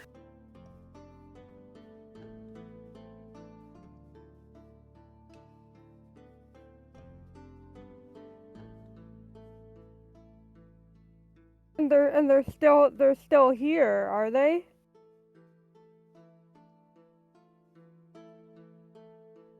This wasn't the NPC that said that. That was me answering Oniker's questions. Oh, sorry. But to answer your question out of character as well, you've met Sunky Bloodbasher III, who is a great grandchild of the original Sunky that got stuck here. You saw a hologram of Theta, who informed you that they are dead, and you met Faye, who is in a mechanical body, and he was where he was long enough that he forgot who he was. Until you guys kind of like ran into him after he like woke up after leaving, but he was trapped there for so long he had kind of lost his marbles.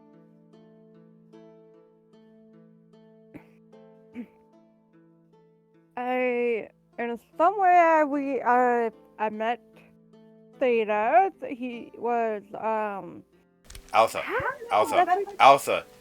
This guy doesn't know these people. Sorry. Oniker brought up Faye, okay?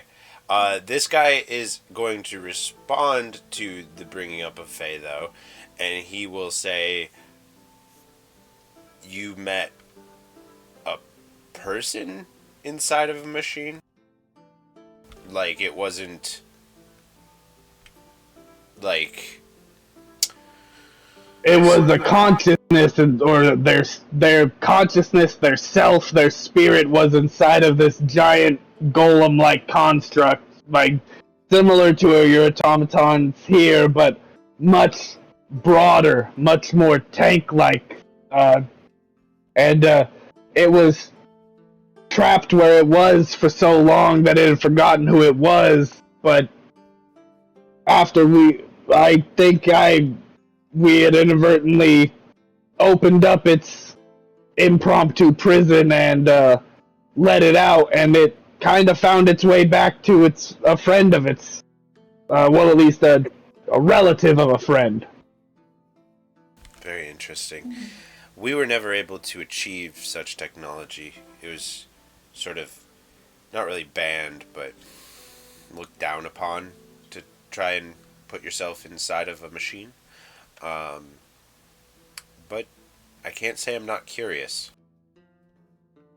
If I remember correctly, they were a traveler from another world. They came here with some sort of time wizard, chronomancer, and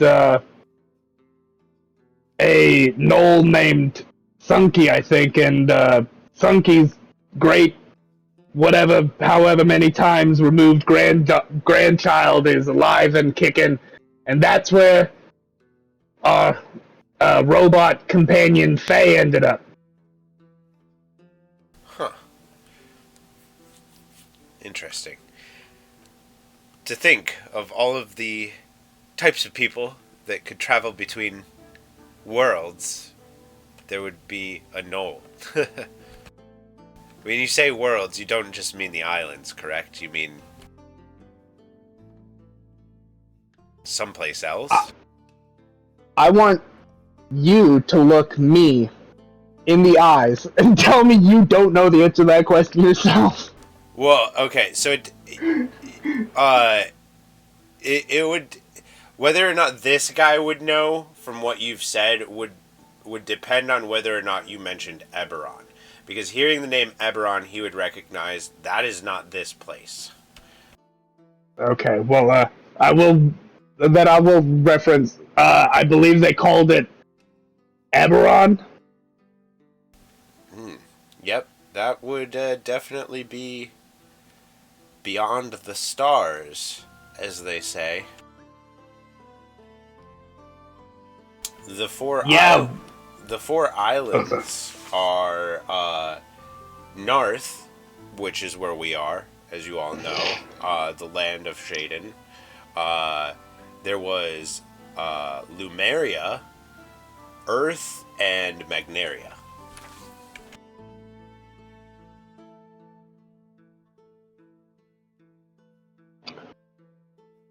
Huh. Yeah,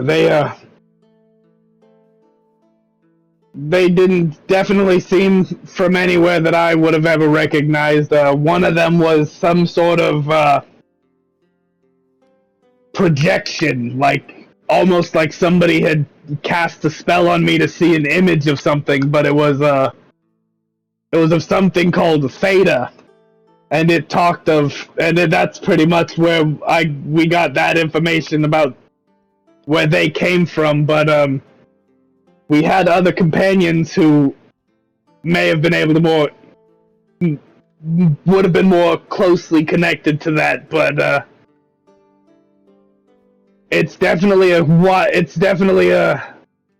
step out from my tribe. I'll tell you that much. You said you were from the desert. I did. Yeah. I'm from what's the name of my... You are from the Oasis tribe. And Graveheart Oasis. will squawk up that, yes, and I'm from the Blue Sands tribe. I hope that was a good impression. It was close. It was pretty good. And Arik will go, yep, that's, that was the place that was sort of the last stronghold for Shaden before he gave out and became gnome. It's the last place that I saw Avatar Titans fighting. They took my sister there. They tried to take me to a skull that they had. Well, a rock. At first we thought it was a rock, but it turned out to be a skull, and my tribe worshipped Gnome, and they said that this was belonged to Gnome, and that they wanted me to be a vessel, but I not so politely refused that offer and escaped, and wound up with my compatriots here, but my sister wasn't so lucky, and they've made her the vessel for what they called Gnome. So your sister is an avatar. That's what that means.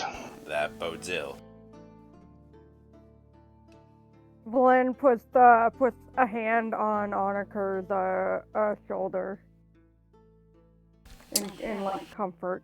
From what I know, the process of becoming an avatar, the god puts a part of its essence in a person, and that person essentially becomes that god for all intents and purposes. And if it is a god that has biyas, the power from those biyas flows from the ley lines into that person, and they will exponentially grow until they become a titan.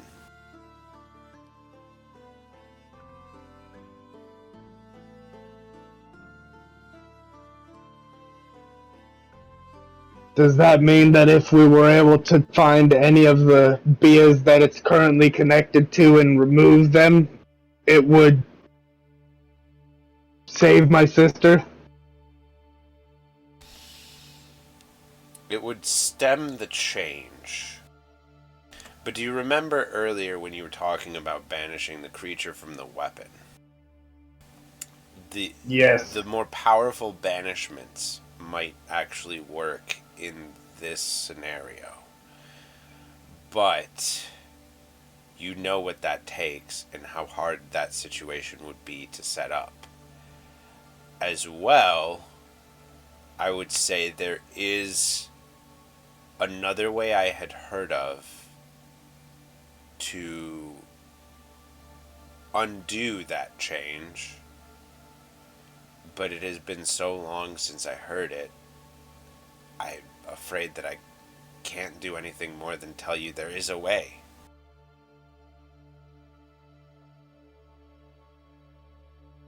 So hopefully, hope is some level of solace to you.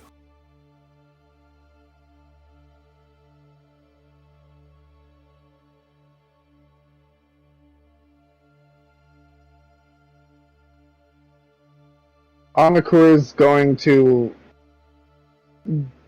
kind of like grunt to himself and mumble a bit to himself, and then he's going, I need a second.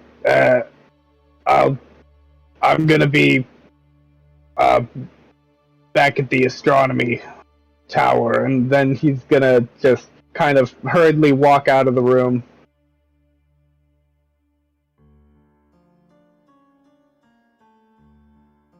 Yeah, Arik will kind of look at his feet and go, better to be honest, right?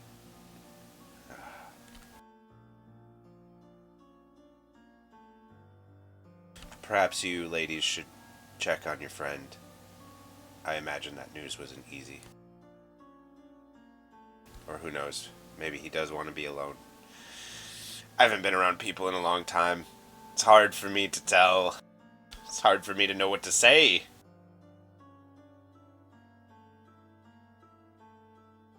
What do you want, Anakur? Anakur is left the room. Oh. Yeah, it's pretty difficult considering everything that's happened to him.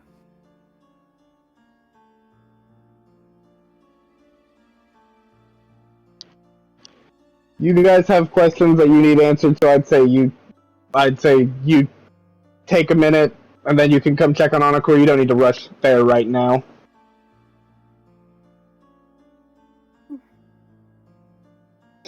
I'd say just take this chance to get some other information, and this will be information that I won't hear and share with me, so...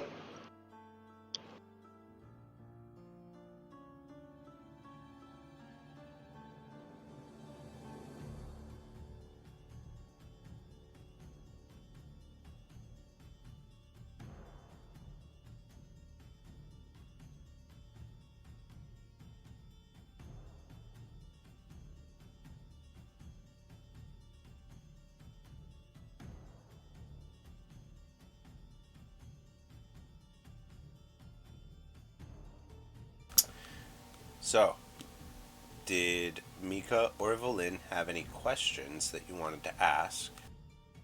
What did you both want to do?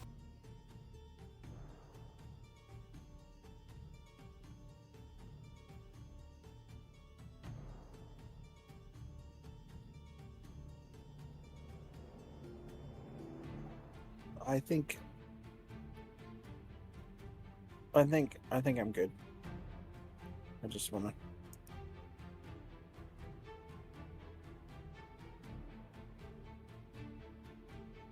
He looks at over at the old man. So how long has your civilization last for until it died out? Uh, Hard for me to say exactly when it died out. We were around for centuries, though.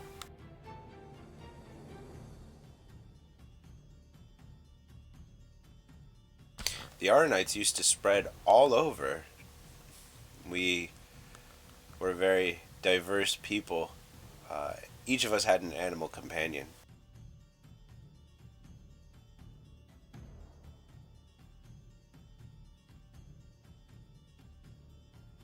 There's not much anything like that today for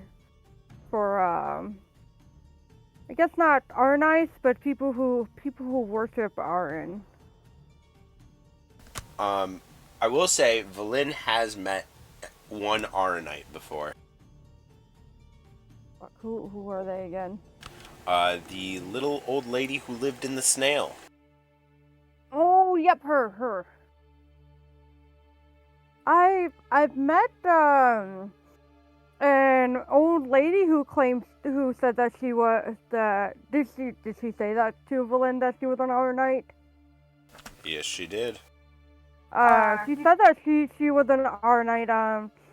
A really nice, sweet old lady that's living in a snail that moves across the land to the south. Oh. Mark's still alive? Is that their name? Yes. You know not how much joy that brings me. To know that there is at least another. If I ever run into them, would you like me to pass the message? I'd appreciate it if you let her know that I'm still here. I would gladly do that. As well as if you see any other Aranites, if you let them know that the city is still here.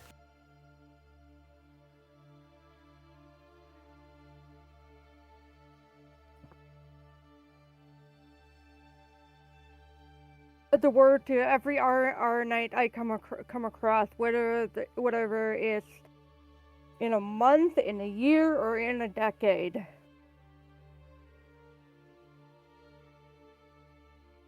It's good to not feel alone.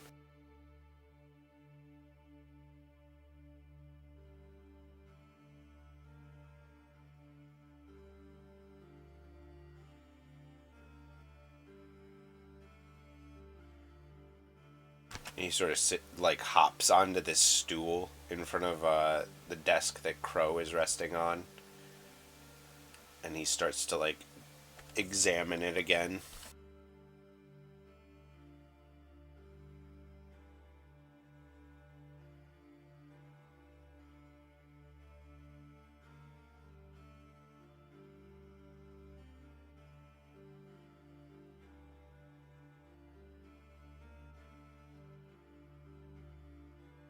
So, were y'all just gonna let Onakur do his thing? Or did you want to check on him? Or... Yeah, sure. Lynn would like to go and check up on Onakur. Yeah, let's go do that. Alright, so... You, both ask your questions of Arik, and you watch him start getting back to work, and you heard Onakur mention he was heading back to the astronomy section of the tower, and you make your way down there, and as you enter that section of the tower, Onakur, what are you up to?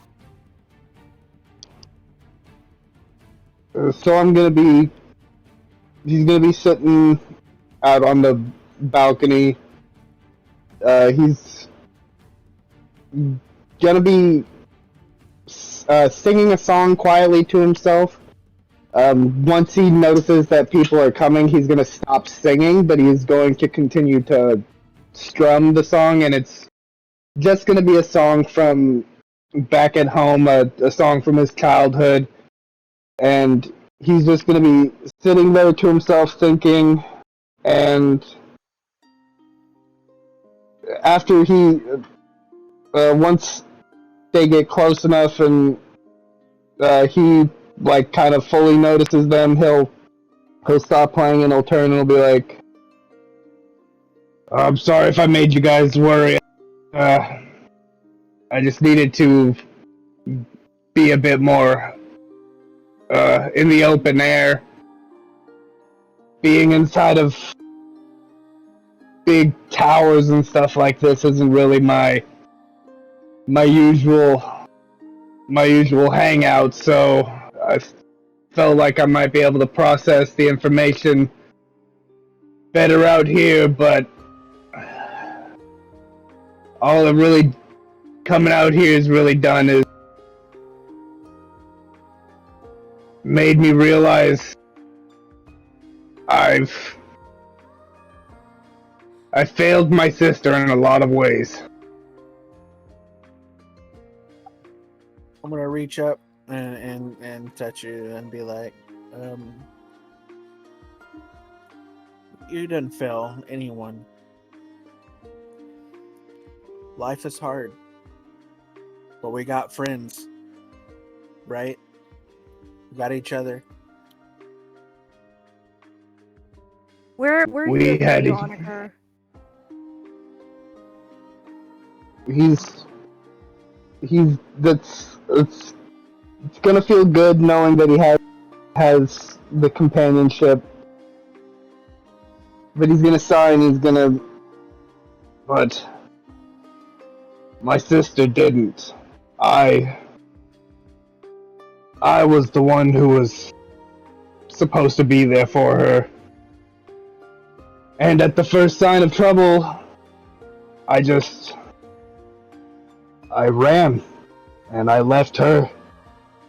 I didn't even give it a second thought.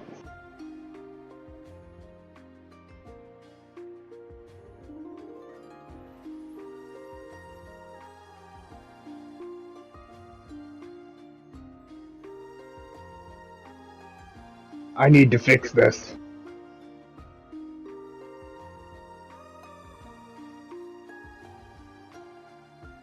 Well, you don't have to do it alone.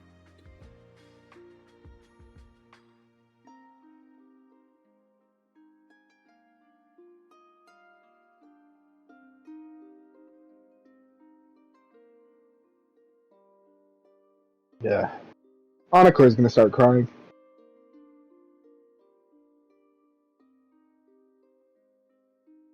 Like hands him like something similar to a handkerchief.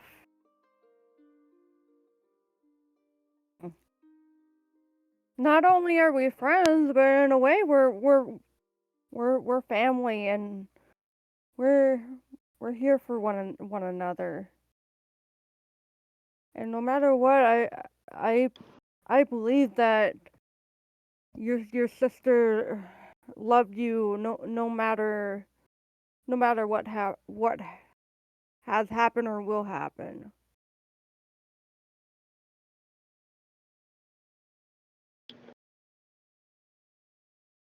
I pray that you're right.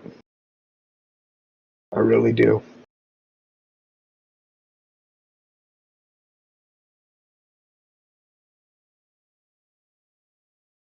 guess that- Well, enough of this. Enough of this pity party. Let's get moving. We've got some other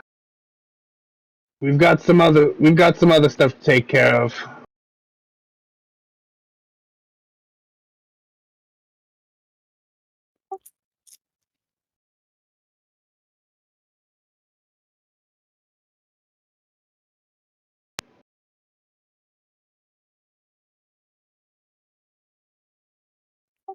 All right, let's go. We've got a mountain to talk to. So you all gather yourselves together and head back up to Arik's room, and you let him know that you're ready to take the trip and talk to Seath. And he pulls down this sort of like you know those old timey like horn things that you'd talk into to communicate throughout a building. He pulls down something like that, and Anakir, you were on the roof last night. You saw there was a big old like radar type thing up there, pointed in Seath's direction, and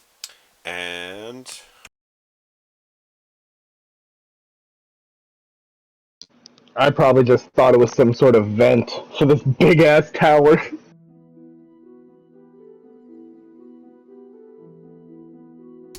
Arik begins to speak into this device, speaking to Seath. He says, Seath, Fuchan Tor, Tu Chalan, Sio, Chun An Tundra, Chun Iaradires. And then there's like a mini earthquake that starts to happen as you hear just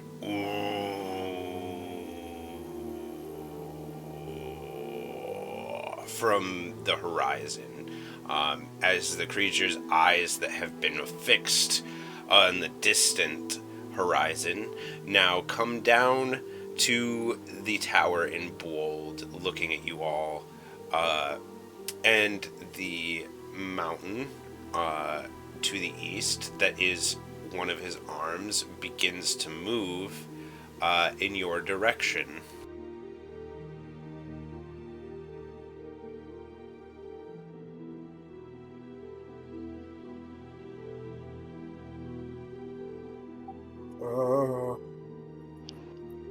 Are we safe?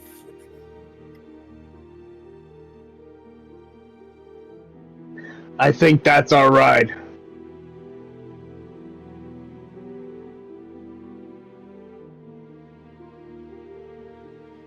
You really gotta hand it to him. The big hand slowly like makes its way over to Bwold, and like lines up with that platform that runs around the outside of the astronomy section. And Arik goes, well, it sounds like that was a yes.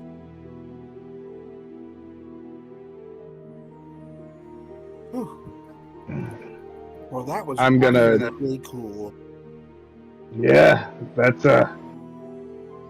definitely a way to make an entrance, I could say. And I'm gonna take a step onto the hand and then reach my hand out to help the ladies on.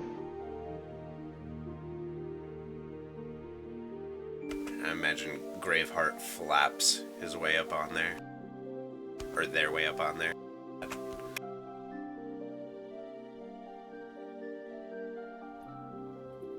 I grab on and pulled myself onto it.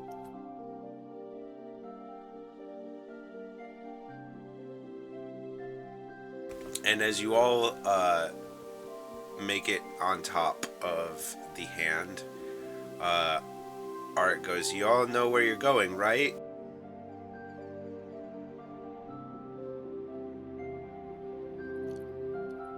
We're going to the westernmost point of the world to go to the chains holding us to the center.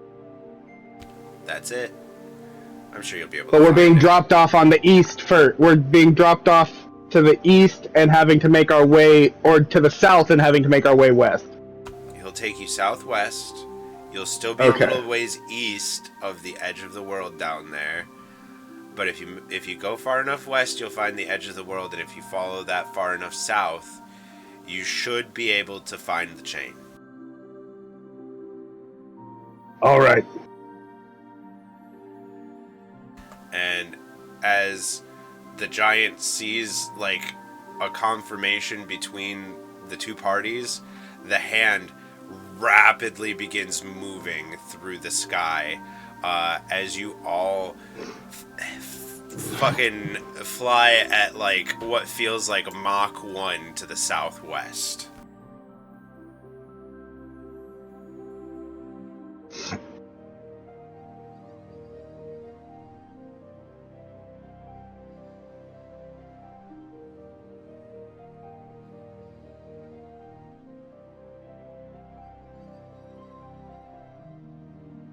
Well, I can say there are worse ways to travel.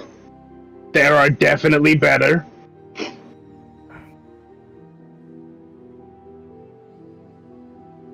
Yeah, as you are flying through the air, you can see below just huge tracts of like places that Valin has seen before, places that a lot of you haven't seen. You see Arin's Grace and the Neon Forest and Feyfar. They strike like bright as you're like flying over. You can see the huge sea over the top of the crystalline forest that you were in underground, and the jutting blue crystals that come up all over the place over that. You can see Troll in the handfalls as you're going past all of that, and I'm sure the people in Saren are shitting themselves, and Port Peacekeep.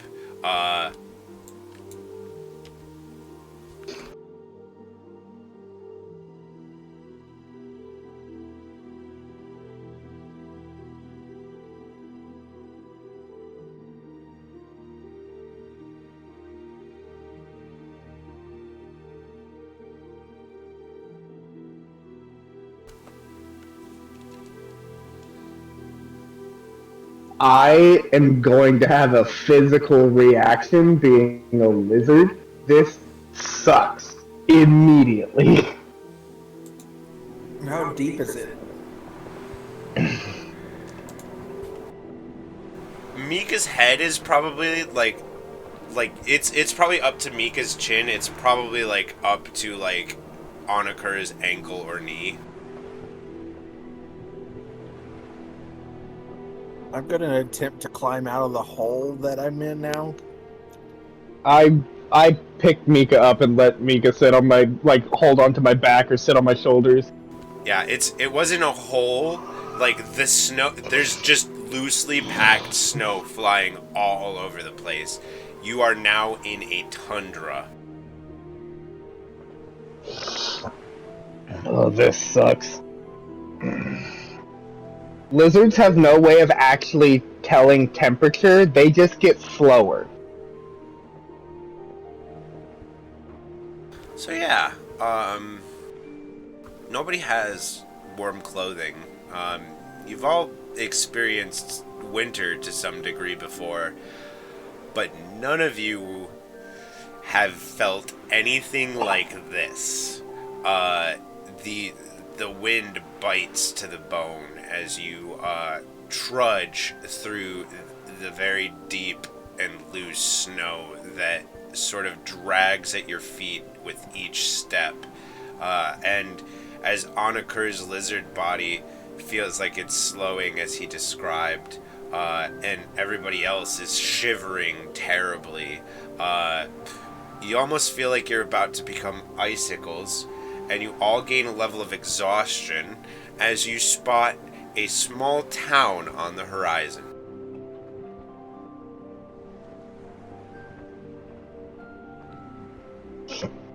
Lynn points out to it. There, we'll be able to warm up in there. There's no time like the present. Is anyone else feeling slow? Well, kinda. You don't have any fire magic that could help us until we get to the village. I could light us on fire. Wait, I got something.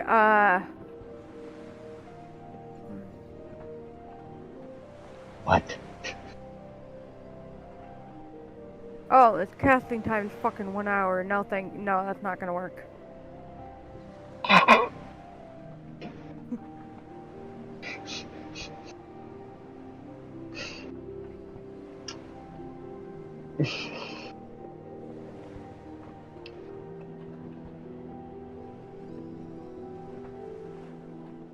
We're walking towards the town.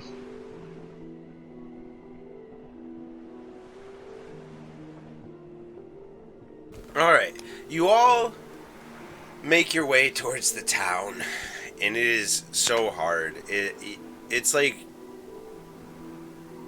on top of all of the cold, you know, you're starting to get sore and everything from just being out in the element, and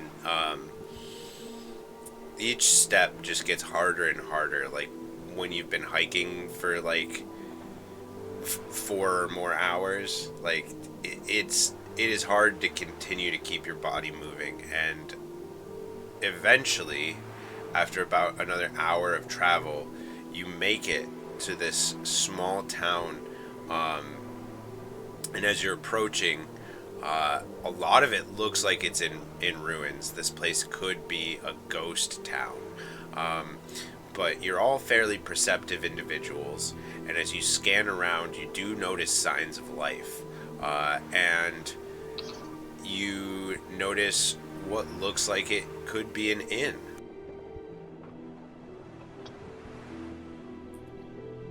Gonna make our way over to that inn. I mean, it better not be heading straight into a winter murder mystery.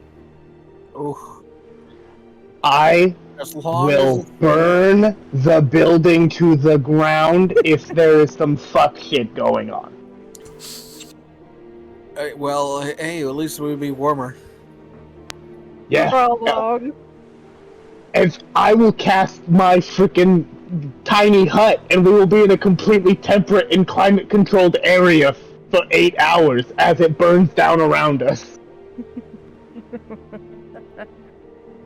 So y'all approach the inn, and you open the door and feel very quick the relief of a warm room as you enter a building with a roaring fire in the fireplace.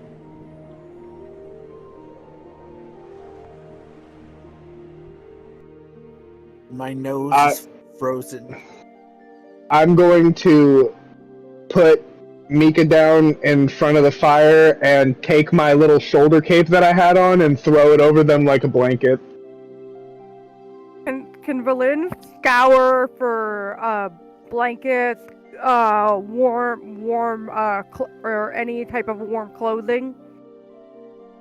I mean, you have what you have on you, but as you come into the room, there is a little desk with like a bell with a little rope hanging from it that you can ring to like get an attendant.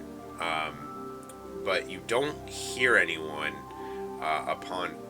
Well, everybody go ahead and make perception checks.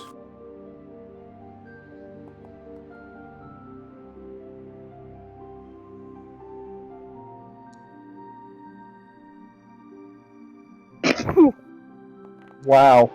Onaker is just freezing his ass off. I'm slow.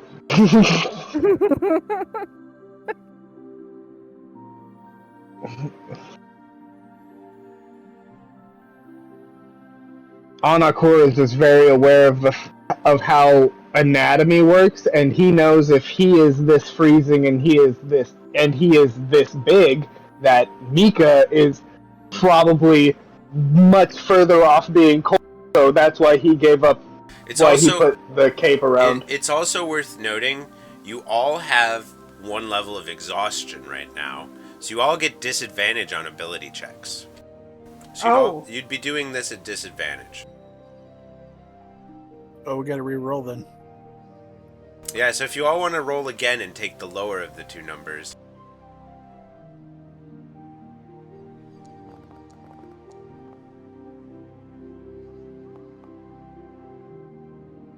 Yeah, my first roll was still lower. Altha. Oh, and that one. Altha, the fact that you rolled at disadvantage when I told you to just roll one more time, and you rolled 2 20s, the fact that you missed out on 2 20s because of rolling, I love you, but damn. And also, holy shit, Mika over here, like, Damn, God. Mika. If this had been advantage instead of disadvantage, y'all would have been fine. But no, you guys don't hear anyone as you enter. Let me do the check for Graveheart too.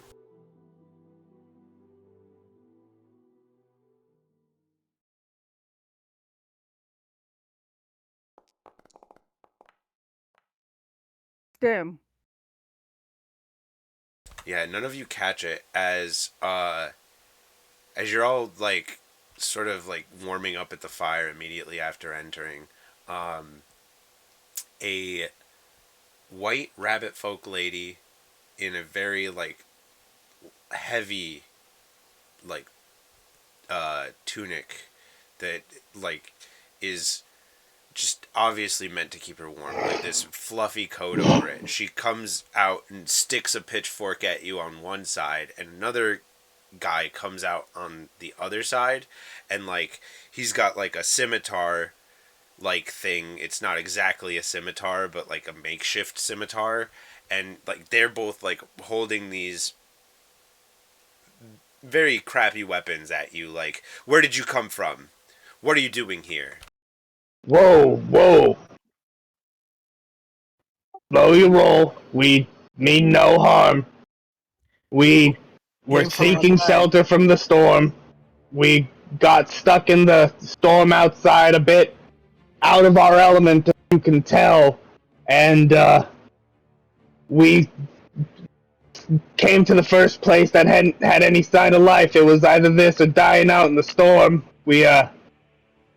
We didn't mean to intrude. We felt like this might be an inn of some sort. But with the way that you're pointing those, it seems like it's an out.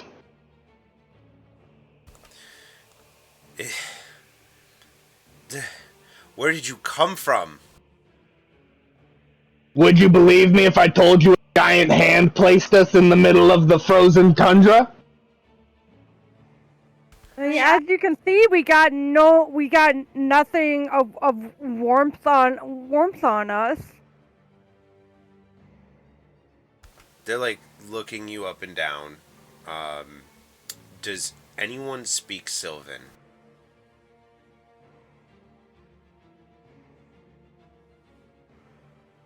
I do. No. Oh. Well, look at you.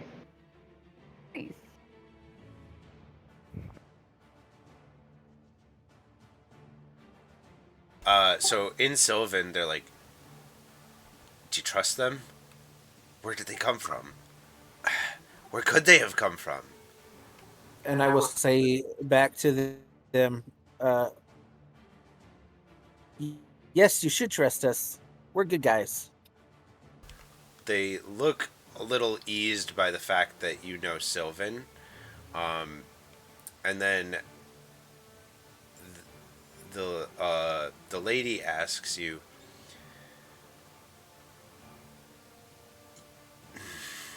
you weren't sent by the Ice Queen, were you? Nope. No idea who that is. You Was that in Sylvan or in common? Yeah, it's in Oh, Sylvan. sorry. Yeah, no one but Mika understands the conversation at the moment. Mika, I'm not what do they entirely say? sure who that is, but I definitely was not sent by the Ice Queen. I would have known that. But there was a big mountain, and we got on their hands, and they brought us here. The rabbits look at each other, and then they look at you. You speak Sylvan. Are you a child of Sylph? Well,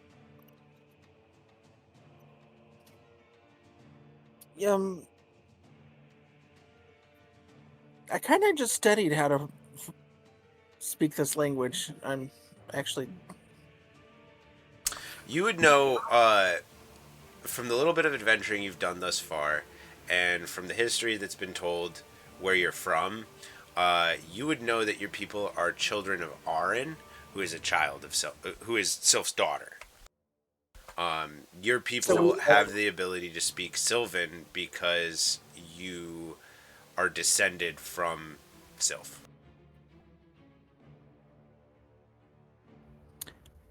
Yeah, kind of adjacent. We're from the same family. Onakur, Valen, you've got no idea what the hell they've been saying, but with whatever was just said, these two white rabbit folk, like, lower their weapons and sort of, like, step back from you all. But, like, they still seem on edge as they, like, look at you all. And they come back to speaking in common for you. And the female rabbit says, "So you don't know anything about this area?" No. No. We don't know nothing about this area, really. We were actually our intent was to be dropped off where we were dropped, to head west until we couldn't no more, and then head south. So getting caught in this snowstorm was literally being dropped in the thick of it. And yeah, we needed a place to rest and warm up. I felt like I was about 5 minutes from passing out if I was out there any longer. If it helps, I can give you some of my rations as a repayment, so we're not just intruding on you.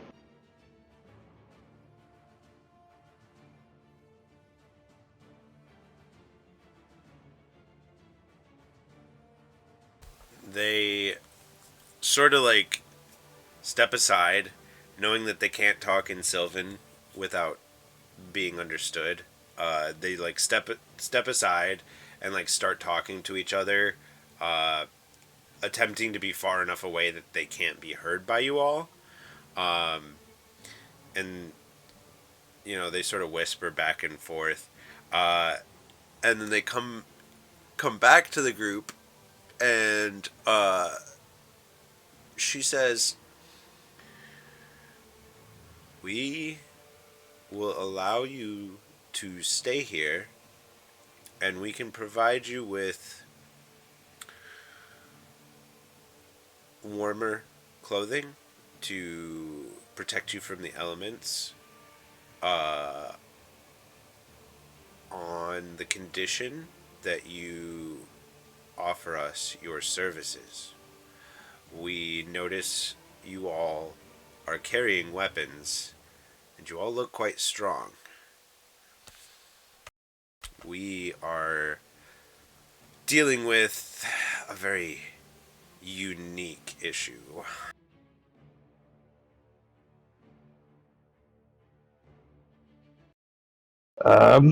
Well, we're not really in a position to say no, but we're also ones to listen out for those who need help. So, what do you need? Do you have? Oh, I can help heal them. We've been stuck here. You said you needed to head to the edge of the world, right? Yep. Second star to the right, straight on till morning, something like that. Well, you will need to continue to head a ways south before you can get to the edge of the world, just to go around the ocean.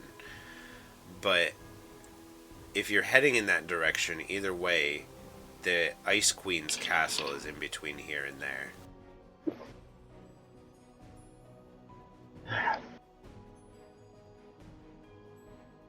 She's the reason that we are currently stuck here, and the weather is the way that it is. How been able to Alright. survive in looks like a never-ending winter. Look like pretty good foragers. We've been ingenuitive, but we didn't all make it. Well, if she's stopping you from leaving and preventing us from getting any further, and she's creating this BS storm, then I can't say I'm opposed to helping you stop that. But to be clear, what you're asking is you want us to kill the Ice Queen, or is this person not really somebody that you too much care about? The only thing that she's done to us is keep us trapped here. When she showed up, the whole place turned all icy and snowy. She said she was something called a Galdling.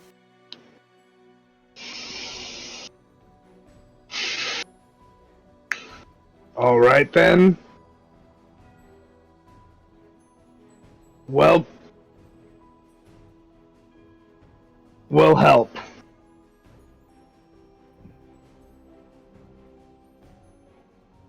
You said that you had warmer gear for us?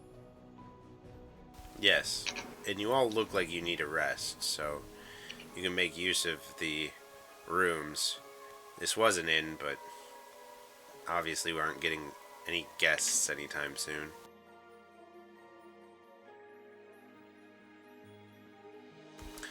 My services to you guys in exchange as, I guess, payment for the warm clothing.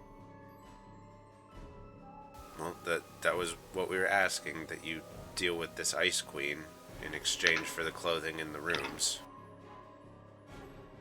Thank you so much. And we can provide food as well, as long as you're alright with mushrooms. Sure. I'm good with mushrooms. Of course you would be. Food I have already. You guys are saying you've been foraging. Sounds like you don't have a lot. I don't want to force you to share what you have left. We haven't been foraging. We have sort of like a garden. Before this place was covered in snow and ice, it was part of a forest of mushrooms. The mushrooms still grow in the basements of the buildings as long as we keep them warm.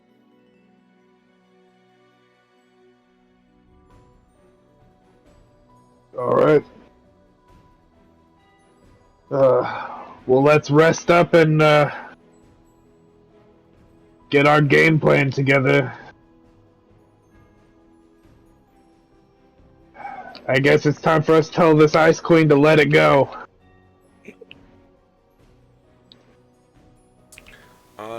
And I think that this is probably a good place to start drawing to a close for the night. We can do a bit more role-playing if you'd like, but I don't want to get too far ahead without Graveheart here. I was going to say, it sounds like Valin's falling asleep too, so... Yep. Oh my god, this session was so good though. Yeah, you sure milked a lot of lore out of me. That was not a great way to say that.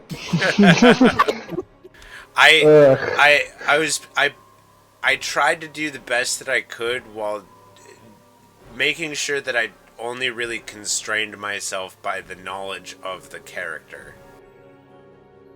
I only cried a little bit. Alright, so to everybody in stream or watching on YouTube, thank you for tuning in. Have a wonderful night. Make sure to follow, like, subscribe, all that jazz.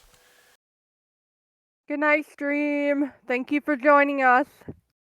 Good night. Good day, yo.